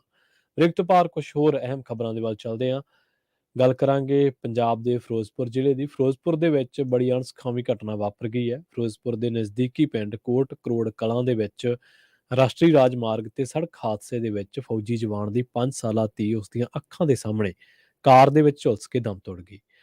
ਇਹ ਘਟਨਾ ਕੱਲ ਸ਼ਾਮੀ ਵਾਪਰੀ ਹੈ ਤੇ ਇਸ ਘਟਨਾ ਵੇਲੇ ਉਸ ਦੀ ਪਤਨੀ ਤੇ 3 ਬੱਚੇ ਵੀ ਮੌਕੇ ਤੇ ਮੌਜੂਦ ਸਨ। ਪਤਾ ਲੱਗਿਆ ਹੈ ਕਿ ਫਰੀਦਕੋਟ ਦੇ ਪਿੰਡ ਕਲੇਰ ਦਾ ਨਿਵਾਸੀ ਗੁਰਜੀਤ ਸਿੰਘ, ਜੋ ਕਿ ਫੌਜ ਦੇ ਵਿੱਚ ਨੌਕਰੀ ਕਰਦਾ ਹੈ, ਹੁਣ ਛੁੱਟੀ ਤੇ ਆਇਆ ਹੋਇਆ ਸੀ। ਐਤਵਾਰ ਨੂੰ ਆਪਣੀ ਪਤਨੀ, 3 ਬੇਟੀਆਂ ਤੇ ਆਪਣੇ ਪੁੱਤਰ ਦੇ ਨਾਲ ਸ਼ਾਮ ਦੇ ਵਕਤ ਧਰਮਕੋਟ ਤੋਂ ਵਾਪਸ ਆਪਣੇ ਪਿੰਡ ਜਾ ਰਿਹਾ ਸੀ। ਇਹ ਸਾਰੇ ਸਵਿਫਟ ਕਾਰ ਦੇ ਵਿੱਚ ਸਵਾਰ ਸਨ। ਪਿੰਡ ਕੋਟ ਕਰੋੜ ਕਲਾਂ ਦੇ ਨਜ਼ਦੀਕ ਜਦੋਂ ਕਾਰ ਪਹੁੰਚੀ ਤਾਂ ਅਚਾਨਕ ਉਸ ਦੇ ਵਿੱਚ ਕੋਈ ਨੁਕਸ ਪੈ ਗਿਆ। ਗੁਰਜੀਤ ਕਾਰ ਨੂੰ ਸੜਕ ਦੇ ਕਿਨਾਰੇ ਖੜੀ ਕਰਕੇ ਉਸ ਦਾ ਇੰਜਣ ਜਾਂਚ ਕਰ ਰਿਹਾ ਸੀ ਤਾਂ ਅਚਾਨਕ ਕਾਰ ਨੂੰ ਅੱਗ ਲੱਗ ਗਈ। ਪਿਛਲੀ ਸੀਟ ਤੇ ਬੈਠੀ ਗੁਰਜੀਤ ਦੀ ਪਤਨੀ ਨੇ ਆਪਣੀਆਂ 2 ਧੀਆਂ ਤੇ ਪੁੱਤਰ ਨੂੰ ਤਾਂ ਕਾਰ ਦੇ ਵਿੱਚੋਂ ਬਾਹਰ ਕੱਢ ਲਿਆ, ਪਰ ਇਸੇ ਦੌਰਾਨ ਕਾਰ ਦੀਆਂ ਸਾਰੀਆਂ ਬਾਰੀਆਂ ਲੌਕ ਹੋਣ ਕਰਕੇ ਕਾਰ ਦੀ ਅਗਲੀ ਸੀਟ ਤੇ ਬੈਠੀ ਉਸ ਦੀ 5 ਸਾਲਾ ਧੀ ਤਨਵੀਰ ਉਰਫ ਤਨੂੰ ਅੱਗ ਦੀ ਲਪੇਟ ਦੇ ਵਿੱਚ ਆ ਗਈ। ਲੰਘ ਰਹੇ ਲੋਕਾਂ ਨੇ ਅੱਗ ਤੇ ਕਾਬੂ ਪਾਉਣ ਦੀ ਬਹੁਤ ਕੋਸ਼ਿਸ਼ ਤਾਂ ਕੀਤੀ, ਪਰ ਉਦੋਂ ਤੱਕ ਬਹੁਤ ਦੇਰ ਹੋ ਚੁੱਕੀ ਸੀ। ਥਾਣਾ ਤਲਵੰਡੀ ਭਾਈ ਦੀ ਪੁਲਿਸ ਨੇ ਮੁਕੱਦਮਾ ਦਰਜ ਕੀਤਾ ਤੇ ਮਾਮਲੇ ਦੀ ਪੜਤਾਲ ਸ਼ੁਰੂ ਕਰ ਦਿੱਤੀ ਹੈ। ਇਸ ਘਟਨਾ ਤੋਂ ਬਾਅਦ ਇਲਾਕੇ ਭਰ ਦੇ ਵਿੱਚ ਇਸ ਘਟਨਾ ਦੀ ਚਰਚਾ ਹੈ, ਕਿਉਂਕਿ ਬੱਚੀ ਜਦੋਂ ਕਾਰ ਨੂੰ ਅੱਗ ਲੱਗੀ ਤਾਂ ਬੱਚੀ ਵਿੱਚ ਮੌਜੂਦ ਸੀ, ਪਰ ਬਦਕਿਸਮਤੀ ਦੇ ਨਾਲ ਬੱਚੀ ਨੂੰ ਕੱਢਿਆ ਨਹੀਂ ਜਾ ਸਕਿਆ। ਸੈਲਫੀ ਲੈਣ ਦੇ ਸ਼ੌਕੀਨ ਬਹੁਤ ਨੌਜਵਾਨ ਨੇ ਤੇ ਅਕਸਰ ਹਾਦਸਿਆਂ ਦਾ ਸ਼ਿਕਾਰ ਹੋ ਜਾਂਦੇ ਨੇ। ਇਸੇ ਤਰ੍ਹਾਂ ਦਾ ਹਾਦਸਾ ਰੂਪਨਗਰ ਦੇ ਵਿੱਚ ਵਾਪਰਿਆ। ਰੂਪਨਗਰ ਕੁਰਾਲੀ ਮਾਰਗ ਤੇ ਪਿੰਡ ਰੰਗੀਲਪੁਰ ਦੇ ਨੇੜਿਓਂ ਲੰਘਦੀ ਭਾਖੜਾ ਨਹਿਰ ਦੇ ਕਿਨਾਰੇ ਸੈਲਫੀ ਲੈਣ ਦੇ ਚੱਕਰ ਦੇ ਵਿੱਚ 2 ਨੌਜਵਾਨਾਂ ਦੀ ਮੌਤ ਹੋ ਗਈ। ਉਹਨਾਂ ਦੀ ਪਛਾਣ ਸੁਮਿਤ ਅਤੇ ਵਿਰਾਜ ਵਜੋਂ ਹੋਈ ਹੈ ਤੇ ਦੋਵੇਂ ਪਿੰਡ ਬਸਲਾ, ਜ਼ਿਲ੍ਹਾ ਸ਼ਿਮਲਾ ਦੇ ਰਹਿਣ ਵਾਲੇ ਨੇ। ਪਤਾ ਲੱਗਿਆ ਕਿ ਸ਼ਿਵਾਲਿਕ ਇਨਕਲੇਵ ਮੁਹਾਲੀ ਦੇ ਵਿੱਚ ਰਹੇ ਤੇ ਖਰੜ ਦੀ ਇੱਕ ਪ੍ਰਾਈਵੇਟ ਕੰਪਨੀ ਦੇ ਵਿੱਚ ਕੰਮ ਕਰਨ ਵਾਲੇ 3 ਨੌਜਵਾਨ ਇੱਕ ਮੋਟਰਸਾਈਕਲ ਤੇ ਮੁਹਾਲੀ ਤੋਂ ਰੂਪਨਗਰ ਜਾ ਰਹੇ ਸਨ। ਜਦੋਂ ਉਹ ਪਿੰਡ ਰੰਗੀਲਪੁਰ ਨੇੜੇ ਭਾਖੜਾ ਨਹਿਰ ਤੋਂ ਗੁਜ਼ਰ ਰਹੇ ਸਨ ਤਾਂ ਉਹਨਾਂ ਦਾ ਸੈਲਫੀ ਲੈਣ ਦਾ ਮਨ ਬਣ ਗਿਆ। ਉਹਨਾਂ ਨੇ ਭਾਖੜਾ ਨਹਿਰ ਦੇ ਕੰਢੇ ਖੜੇ ਹੋ ਕੇ ਸੈਲਫੀ ਲੈਣੀ ਚਾਹੀ ਤਾਂ ਇੱਕ ਨੌਜਵਾਨ ਦਾ ਪੈਰ ਤਿਲਕ ਗਿਆ, ਜਿਸ ਕਰਕੇ ਉਹ ਨਹਿਰ ਦੇ ਵਿੱਚ ਡਿੱਗ ਪਿਆ। ਦੂਜੇ ਨੇ ਉਸ ਨੂੰ ਬਚਾਉਣ ਦੇ ਲਈ ਪਾਣੀ ਦੇ ਵਿੱਚ ਛਲਾਂਗ ਲਗਾਈ ਤਾਂ ਉਹ ਵੀ ਪਾਣੀ ਦੇ ਤੇਜ਼ ਵਹਾਅ ਦੇ ਵਿੱਚ ਰੁੜ ਗਿਆ। ਉਹਨਾਂ ਦੇ ਤੀਜੇ ਸਾਥੀ ਦੇ ਰੌਲਾ ਪਾਉਣ ਤੇ ਇਕੱਠੇ ਹੋਏ ਰਾਹਗੀਰਾਂ ਨੇ ਪੁਲਿਸ ਅਤੇ ਗੋਤਾਖੋਰਾਂ ਨੂੰ ਬੁਲਾ ਕੇ ਨਹਿਰ ਦੇ ਵਿੱਚ ਰੁੜੇ ਨੌਜਵਾਨਾਂ ਦੀ ਤਲਾਸ਼ ਕਰਨੀ ਸ਼ੁਰੂ ਤਾਂ ਕਰ ਦਿੱਤੀ ਸੀ, ਪਰ ਬਹੁਤ ਘੰਟੇ ਬੀਤਣ ਦੇ ਬਾਵਜੂਦ ਵੀ ਇਹਨਾਂ ਨੌਜਵਾਨਾਂ ਦਾ ਕੋਈ ਸੁਰਾਗ ਨਹੀਂ ਲੱਗਿਆ। ਸੁਰੱਖਿਅਤ ਬਚੇ ਸਾਥੀ ਦੀ ਪਛਾਣ ਅਮਨ ਅਲੀ ਪੁੱਤਰ ਰਹਿਮਤ ਅਲੀ ਵਾਸੀ ਬੇਗੂਸਰਾਏ, ਬਿਹਾਰ ਦੇ ਵਜੋਂ ਹੋਈ ਹੈ। ਥਾਣਾ ਸਿੰਘ ਭਗਵੰਤਪੁਰ ਪੁਲਿਸ ਦੇ ਕੋਲੇ ਮਾਮਲਾ ਗਿਆ ਤੇ ਹੁਣ ਉਸ ਨੇ ਨਹਿਰ ਦੇ ਵਿੱਚ ਰੁੜੇ ਨੌਜਵਾਨਾਂ ਦੇ ਪਰਿਵਾਰਕ ਮੈਂਬਰਾਂ ਨੂੰ ਸੂਚਿਤ ਕਰ ਦਿੱਤਾ ਹੈ। ਗੱਲ ਕਰੀਏ ਲੰਘੇ ਦਿਨੀ ਗੋਇੰਦਵਾਲ ਸਾਹਿਬ ਜੇਲ੍ਹ ਦੇ ਵਿੱਚ ਜਿਹੜੀ ਗੈਂਗਵਾਰ ਹੋਈ ਸੀ ਤੇ ਉਹਦੀ ਵੀਡੀਓ ਵਾਇਰਲ ਹੋਈ ਸੀ। ਹੁਣ ਕੇਂਦਰੀ ਜੇਲ੍ਹ ਗੋਇੰਦਵਾਲ ਦੇ ਵਿੱਚ ਸਿੱਧੂ ਮੂਸੇਵਾਲਾ ਕਤਲ ਕਾਂਡ ਦੇ ਨਾਲ ਜੁੜੇ ਗੈਂਗਸਟਰਾਂ ਦੀ ਲੜਾਈ ਦੀ ਮੌਕੇ ਦੀ ਵੀਡੀਓ ਸਾਹਮਣੇ ਆਉਣ ਤੋਂ ਬਾਅਦ ਜੇਲ੍ਹ ਅਧਿਕਾਰੀਆਂ ਦੀ ਬੇਵੱਸੀ ਜੱਗ ਜ਼ਾਹਰ ਹੋ ਗਈ ਹੈ। ਵੀਡੀਓ ਦੇ ਵਿੱਚ ਲਾਰੈਂਸ ਗੈਂਗ ਦੇ ਗੈਂਗਸਟਰ ਜੱਗੂ ਭਗਵਾਨਪੁਰੀਆ ਨੂੰ ਅਪਸ਼ਬਦ ਬੋਲ ਰਹੇ ਨੇ ਤੇ ਮਨਦੀਪ ਸਿੰਘ ਤੂਫਾਨ ਅਤੇ ਮਨਮੋਹਨ ਸਿੰਘ ਮੋਣੇ ਦੀਆਂ ਜੇਲ੍ਹ ਦੇ ਵਿੱਚ ਪਈਆਂ ਲਾਸ਼ਾਂ ਦਿਖਾ ਰਹੇ ਨੇ ਅਤੇ ਇਹ ਸਭ ਕੁਝ ਜੇਲ੍ਹ ਵਿਚਲੀ ਪੁਲਿਸ ਦੇ ਸਾਹਮਣੇ ਹੋ ਰਿਹਾ। ਇਸ ਵੀਡੀਓ ਦੇ ਵਿੱਚ ਪੁਲਿਸ ਮੁਲਾਜ਼ਮ ਸਭ ਕੁਝ ਦੇਖਦੇ ਹੋਏ ਵੀ ਬੇਵੱਸ ਨਜ਼ਰ ਆ ਰਹੇ ਨੇ। ਇਹ ਵੀਡੀਓ ਬਣਾਉਣ ਵਾਲਾ ਆਪਣਾ ਨਾਮ ਸਚਿਨ ਭਵਾਨੀ ਦੱਸਦੇ ਹੋਏ ਇਹਨਾਂ ਦੋਵਾਂ ਕਤਲਾਂ ਦੀ ਜ਼ਿੰਮੇਵਾਰੀ ਲੈ ਰਿਹਾ ਤੇ ਆਪਣੇ ਸਾਥੀ ਅੰਕਿਤ ਸਿਰਸਾ ਤੇ ਹੋਰਾਂ ਦੇ ਨਾਲ ਮਿਲ ਕੇ ਮਨਦੀਪ ਸਿੰਘ ਤੂਫਾਨ ਤੇ ਮਨਮੋਹਨ ਸਿੰਘ ਮੋਣੇ ਦੀ ਮੌਤ ਦਾ ਜਸ਼ਨ ਮਨਾਉਂਦੇ ਹੋਏ ਆਖ ਰਿਹਾ ਕਿ ਜੱਗੂ ਭਗਵਾਨਪੁਰੀਆ ਨੂੰ ਆਪਣਾ ਬਾਪ ਮੰਨਣ ਵਾਲਿਆਂ ਨੂੰ ਸਬਕ ਸਿਖਾ ਦਿੱਤਾ ਗਿਆ ਤੇ ਕਈ ਤਰ੍ਹਾਂ ਦੀਆਂ ਗਾਲਾਂ ਵੀ ਕੱਢੀਆਂ ਜਾਂਦੀਆਂ ਨੇ। ਗੈਂਗਸਟਰ ਅਪਸ਼ਬਦ ਬੋਲਦੇ ਹੋਏ ਜੱਗੂ ਗੈਂਗ ਦੇ ਬਾਕੀ ਬਚੇ ਸਾਥੀਆਂ ਨੂੰ ਵੀ ਸਬਕ ਸਿਖਾਉਣ ਦੀ ਗੱਲ ਕਹਿ ਰਹੇ ਨੇ। ਇਹ ਵੀਡੀਓ ਸਾਹਮਣੇ ਆਉਣ ਤੋਂ ਬਾਅਦ ਜੇਲ੍ਹ ਸੁਪਰਡੈਂਟ ਇਕਬਾਲ ਸਿੰਘ ਬਰਾੜ ਬਹੁਤੀ ਜਾਣਕਾਰੀ ਤੋਂ ਇਨਕਾਰ ਕਰਦਿਆਂ ਸਿਰਫ ਇਹੀ ਕਹਿ ਰਹੇ ਨੇ ਕਿ ਵੀਡੀਓ ਦੇ ਵਿੱਚ ਦਿਖਾਈ ਦੇ ਰਹੇ ਕੈਦੀਆਂ ਦੇ ਖਿਲਾਫ ਅਸੀਂ ਕਾਰਵਾਈ ਕਰਕੇ ਜਾਂਚ ਸ਼ੁਰੂ ਕਰ ਦਿੱਤੀ ਹੈ ਤੇ ਹੁਣ ਇਹਦੇ ਨਾਲ ਅੰਕਿਤ ਸਿਰਸਾ ਮੁੜ ਚਰਚਾ ਦੇ ਵਿੱਚ ਆਇਆ। ਸਭ ਤੋਂ ਛੋਟੀ ਉਮਰ ਦਾ ਜਿਹੜਾ ਹਰਿਆਣਾ ਦਾ ਰਹਿਣ ਵਾਲਾ ਸ਼ਾਰਪ ਸ਼ੂਟਰ ਅੰਕਿਤ ਸਿਰਸਾ ਉਰਫ ਛੋਟੂ ਮੁੜ ਸੁਰਖੀਆਂ ਦੇ ਵਿੱਚ ਹੈ। ਸੋਨੀਪਤ ਦੇ ਸਰਸਾ ਪਿੰਡ ਦਾ ਰਹਿਣ ਵਾਲੇ ਅੰਕਿਤ ਨੇ 9 ਮਹੀਨਿਆਂ ਦੇ ਵਿੱਚ ਦੂਜਾ ਕਤਲ ਕੀਤਾ। ਇਸ ਵਾਰ ਉਹਦਾ ਨਾਂ ਦੋਹਰੇ ਕਤਲ ਕੇਸ ਦੇ ਵਿੱਚ ਜੁੜਿਆ। ਉਸ ਨੇ 19 ਸਾਲ ਦੀ ਉਮਰ ਦੇ ਵਿੱਚ ਪੰਜਾਬੀ ਗਾਇਕ ਸਿੱਧੂ ਮੂਸੇਵਾਲੇ ਦਾ ਕਤਲ ਕਰ ਦਿੱਤਾ ਸੀ ਤੇ ਹੁਣ ਮਾਨਸਾ ਜ਼ਿਲ੍ਹੇ ਦੇ ਪਿੰਡ ਰੱਲੀ ਦੇ ਮਨਮੋਹਨ ਸਿੰਘ ਮੋਣਾ ਸਮੇਤ ਮਨਦੀਪ ਸਿੰਘ ਤੂਫਾਨ ਦੇ ਗੋਇੰਦਵਾਲ ਸਾਹਿਬ ਜੇਲ੍ਹ ਦੇ ਵਿੱਚ ਕਤਲ ਦੇ ਮਾਮਲੇ ਦੇ ਵਿੱਚ ਵੀ ਉਹਦਾ ਨਾਂ ਬੋਲਣ ਲੱਗਿਆ। ਪੰਜਾਬ ਦੀ ਗੋਇੰਦਵਾਲ ਜੇਲ੍ਹ ਦੇ ਵਿੱਚ ਜੱਗੂ ਭਗਵਾਨਪੁਰੀਆ ਤੇ ਸਾਥੀ ਮਨਮੋਹਨ ਸਿੰਘ ਮੋਹਣਾ ਤੇ ਮਨਦੀਪ ਤੂਫਾਨ ਦੇ ਲਈ ਜਿਹੜੇ 7 ਗੈਂਗਸਟਰਾਂ ਤੇ ਕਤਲ ਦਾ ਕੇਸ ਦਰਜ ਕੀਤਾ ਉਹਨਾਂ ਦੇ ਵਿੱਚ ਦੱਸਦੇ ਆ ਕਿ ਅੰਕਿਤ ਸਿਰਸਾ ਦਾ ਨਾਂ ਵੀ ਸ਼ਾਮਲ ਹੈ ਤੇ ਇਹ ਸਿੱਧੂ ਮੂਸੇਵਾਲਾ ਦੇ ਕਤਲ ਤੋਂ ਕਰੀਬ 6 ਮਹੀਨੇ ਪਹਿਲਾਂ ਗੈਂਗਸਟਰ ਗੋਲਡੀ ਬਰਾੜ ਦੇ ਨਾਲ ਸੰਪਰਕ ਕਰਕੇ ਲਾਰੈਂਸ ਬਿਸ਼ਨੋਈ ਗੈਂਗ ਦੇ ਵਿੱਚ ਸ਼ਾਮਲ ਹੋਇਆ ਸੀ। 9ਵੀਂ ਜਮਾਤ ਤੱਕ ਹੀ ਪੜ੍ਹਿਆ। ਇਸ ਨੇ ਕਤਲ ਤੋਂ ਪਹਿਲਾਂ ਗੋਲੀਆਂ ਦੇ ਨਾਲ ਸਿੱਧੂ ਮੂਸੇਵਾਲੇ ਦਾ ਨਾਮ ਲਿਖ ਕੇ ਤਸਵੀਰ ਵੀ ਖਿੱਚੀ ਸੀ। ਇਹ ਅੰਕਿਤ ਹੀ ਸੀ ਜਿਸ ਨੇ ਸਿੱਧੂ ਮੂਸੇਵਾਲਾ ਤੇ ਸਭ ਤੋਂ ਨੇੜਿਓਂ ਗੋਲੀਆਂ ਮਾਰੀਆਂ ਸਨ। ਇਹ ਜਾਂਚ ਦੇ ਵਿੱਚ ਵੀ ਗੱਲ ਸਪਸ਼ਟ ਹੋਈ ਹੈ।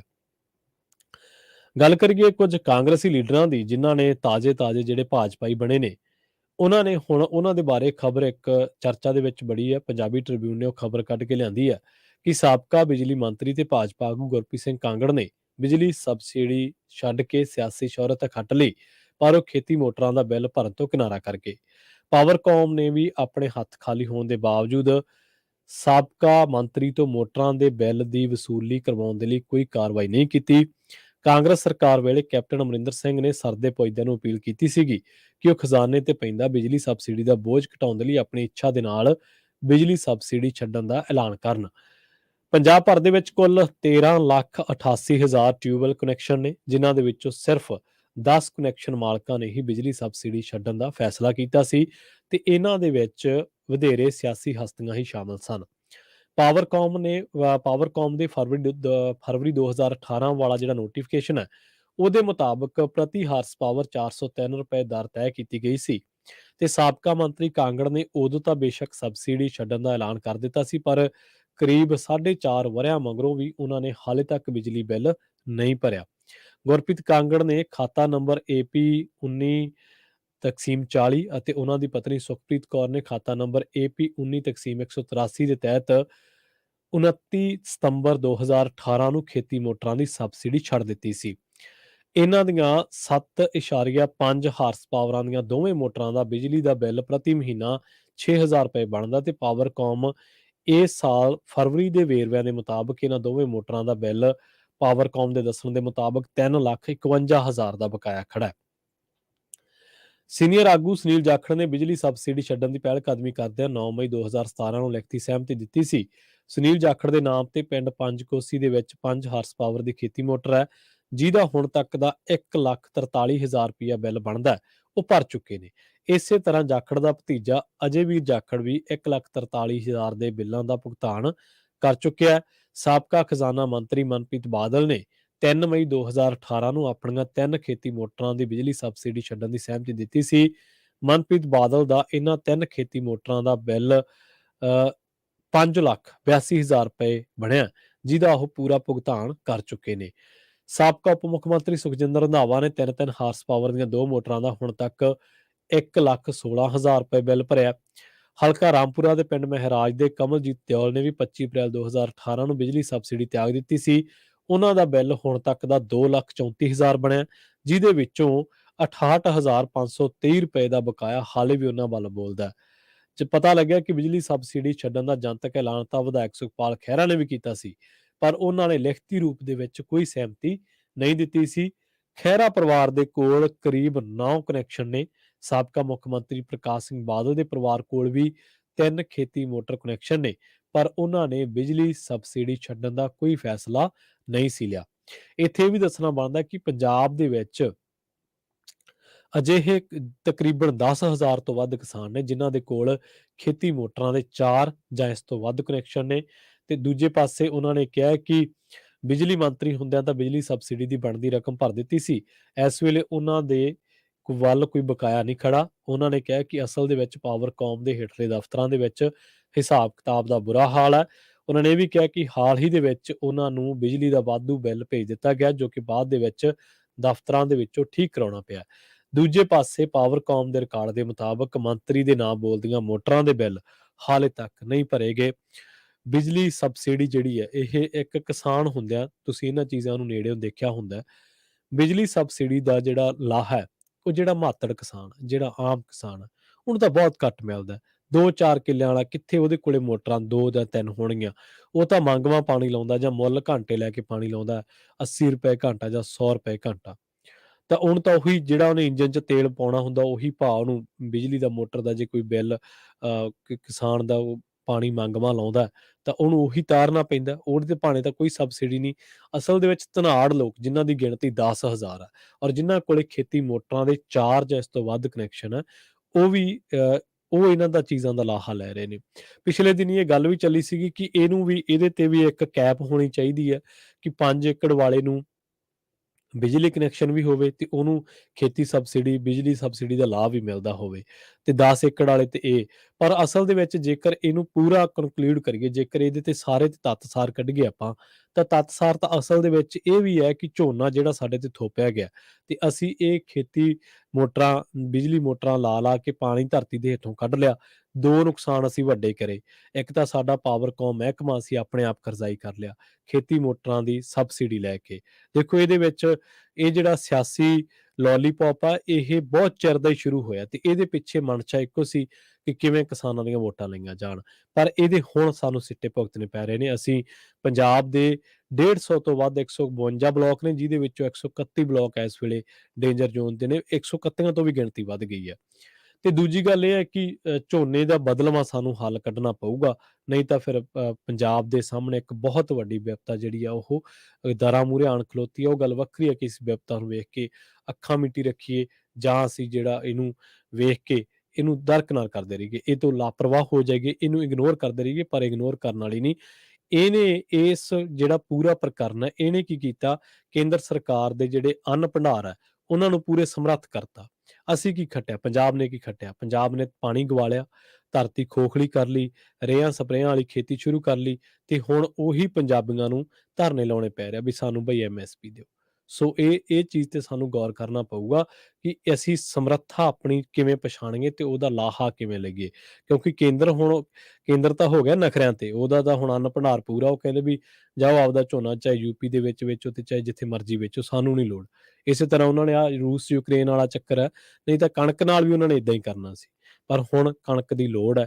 ਹੁਣ ਕਿਉਂਕਿ ਕੇਂਦਰੀ ਪੂਲ ਵੀ ਖਾਲੀ ਕਰ ਲਏ ਗਏ ਨੇ, ਪੰਜਾਬ ਦੇ ਵਿੱਚੋਂ ਗੋਦਾਮ ਵੀ ਤਕਰੀਬਨ 75-80% ਕਣਕ ਜਿਹੜੀ ਹੈ ਪੁਰਾਣੀ ਚੱਕ ਲਈ ਗਈ ਹੈ ਤੇ ਹੁਣ ਨਵੀਂ ਕਣਕ ਜਿਹੜੀ ਆ ਉਹ ਸਰਕਾਰ ਖਿੱਚ ਦੇ ਨਾਲ ਖਰੀਦੂਗੀ। ਪਰ ਇਹਦੇ ਵਿੱਚ ਅਸਲ ਦੇ ਵਿੱਚ ਪੰਜਾਬ ਨੂੰ ਘਾਟਾ ਪਾਣੀ ਦੇ ਰੂਪ ਦੇ ਵਿੱਚ ਹੋਇਆ, ਜਿਹੜਾ ਕਿ ਜਿਹਦੀ ਪੂਰਤੀ ਕਰਨੀ ਬਹੁਤ ਔਖੀ ਹੈ। ਪਰ ਅਸੀਂ ਕੇਂਦਰ ਦੇ ਅੰਨ ਭੰਡਾਰਾਂ ਨੂੰ ਪੂਰੇ ਕਰਦੇ ਅਸੀਂ ਇੱਕ ਤਾਂ ਆਪਣਾ ਐਮਐਸਪੀ ਦੇ ਹੱਕ ਦੇ ਉੱਤੇ ਰਹਿ ਗਏ ਤੇ ਦੂਜਾ ਅਸੀਂ ਆਪਣਾ ਜਿਹੜਾ ਜਿਹਦੇ ਤੋਂ ਸਾਡਾ ਨਾਂ ਪਿਆ ਸੀ, ਜਿਹੜੀ ਸਾਡੀ ਬੁਨਿਆਦ ਸੀ ਪੰਜ ਤੇ ਆਬ, ਤੇ ਉਹ ਅਸੀਂ ਬੁਨਿਆਦ ਆਪਣੇ ਹੱਥੀਂ ਗਵਾ ਲਈ ਹੈ। ਖੈਰ ਇਹਦੇ ਤੇ ਕੈਪਿੰਗ ਹੋਣੀ ਜ਼ਰੂਰ ਚਾਹੀਦੀ ਹੈ। ਜਿਹੜਾ ਅਸਲ ਲੋੜਵੰਦ ਕਿਸਾਨ ਹੈ ਉਹਨੂੰ ਇਹਦਾ ਲਾਹਾ ਜ਼ਰੂਰ ਮਿਲਣਾ ਚਾਹੀਦਾ, ਜਦਕਿ ਹੋ ਉਲਟ ਰਿਹਾ। ਵੱਡੀ ਗਿਣਤੀ ਜਿਹੜਾ ਸੀਮਾਂਤ ਕਿਸਾਨ ਹੈ, ਛੋਟਾ ਕਿਸਾਨ ਹੈ, ਉਹ ਬਿਜਲੀ ਸਬਸਿਡੀ ਤੋਂ ਵਾਂਝਾ, ਕਿਉਂਕਿ 2, 3, 4 ਕਿੱਲਿਆਂ ਵਾਲਾ, 5 ਕਿੱਲਿਆਂ ਵਾਲਾ ਵੀ ਬਹੁਤੇ ਕਿਸਾਨਾਂ ਕੋਲੇ ਇਸ ਵੇਲੇ ਖੇਤੀ ਮੋਟਰਾਂ ਹੈ ਨਹੀਂਗੀਆਂ। ਇਕੱਲਾ ਅਸੀਂ ਲੀਡਰਾਂ ਤੇ ਕਿਉਂ, ਜਿਹੜੇ ਦੂਜੀ ਅਫਸਰਸ਼ਾਹੀ ਹੈ, ਜਿਹੜੇ ਸਮਰੱਥ ਲੋਕ ਨੇ, ਜਿਨ੍ਹਾਂ ਦੇ ਕੋਲੇ 60-60, 70-70 ਕਿੱਲੇ ਪੈਲੀ ਹੈ, 150-150 ਕਿੱਲਾ ਪੈਲੀ ਹੈ, ਉਹਨਾਂ ਦੇ 10-10, 15-15 ਮੋਟਰਾਂ ਲੱਗੀਆਂ, ਉਹ ਵੀ ਬਿਜਲੀ ਸਬਸਿਡੀ ਲਈ ਜਾਂਦੇ। ਸੋ ਖੈਰ ਪ੍ਰੋਗਰਾਮ ਖਬਰ ਤੇ ਨਜ਼ਰ ਨੂੰ ਆਪਾਂ ਇੱਥੇ ਹੀ ਸਮਾਪਤ ਕਰਾਂਗੇ। ਸਮਾਂ ਇਜਾਜ਼ਤ ਨਹੀਂ ਦਿੰਦਾ। ਜੁੜੇ ਰਹੋ ਪੰਜਾਬੀ ਰੇਡੀਓ USA ਦੇ ਨਾਲ। ਪੰਜਾਬੀ ਰੇਡੀਓ USA ਦੀ ਅਗਲੀ ਪੇਸ਼ਕਸ਼ ਪ੍ਰੋਗਰਾਮ ਅਪਡੇਟ ਅਮਰੀਕਾ, ਜਿਸ ਦੇ ਵਿੱਚ ਅਮਰੀਕਾ ਦੇ ਨਾਲ ਤੁਹਾਨੂੰ ਵਿਸ਼ਵ ਭਰ ਦੇ ਵਿੱਚ ਵਾਪਰੀਆਂ ਅਹਿਮ ਅਤੇ ਵੱਡੀਆਂ ਘਟਨਾਵਾਂ ਬਾਰੇ ਦਿੱਤੀਆਂ ਜਾਣਗੀਆਂ ਖਾਸ ਜਾਣਕਾਰੀਆਂ। ਜੁੜੇ ਰਹੋ ਪੰਜਾਬੀ ਰੇਡੀਓ USA ਦੇ ਨਾਲ। ਤੇ ਆਖਿਰ ਦੇ ਵਿੱਚ ਇੱਕ ਵਾਰ ਫਿਰ ਤੋਂ ਤੁਹਾਨੂੰ ਸਭ ਨੂੰ ਪਿਆਰ ਸਤਿਕਾਰ ਸਹਿਤ ਸਤਿ ਸ਼੍ਰੀ ਅਕਾਲ।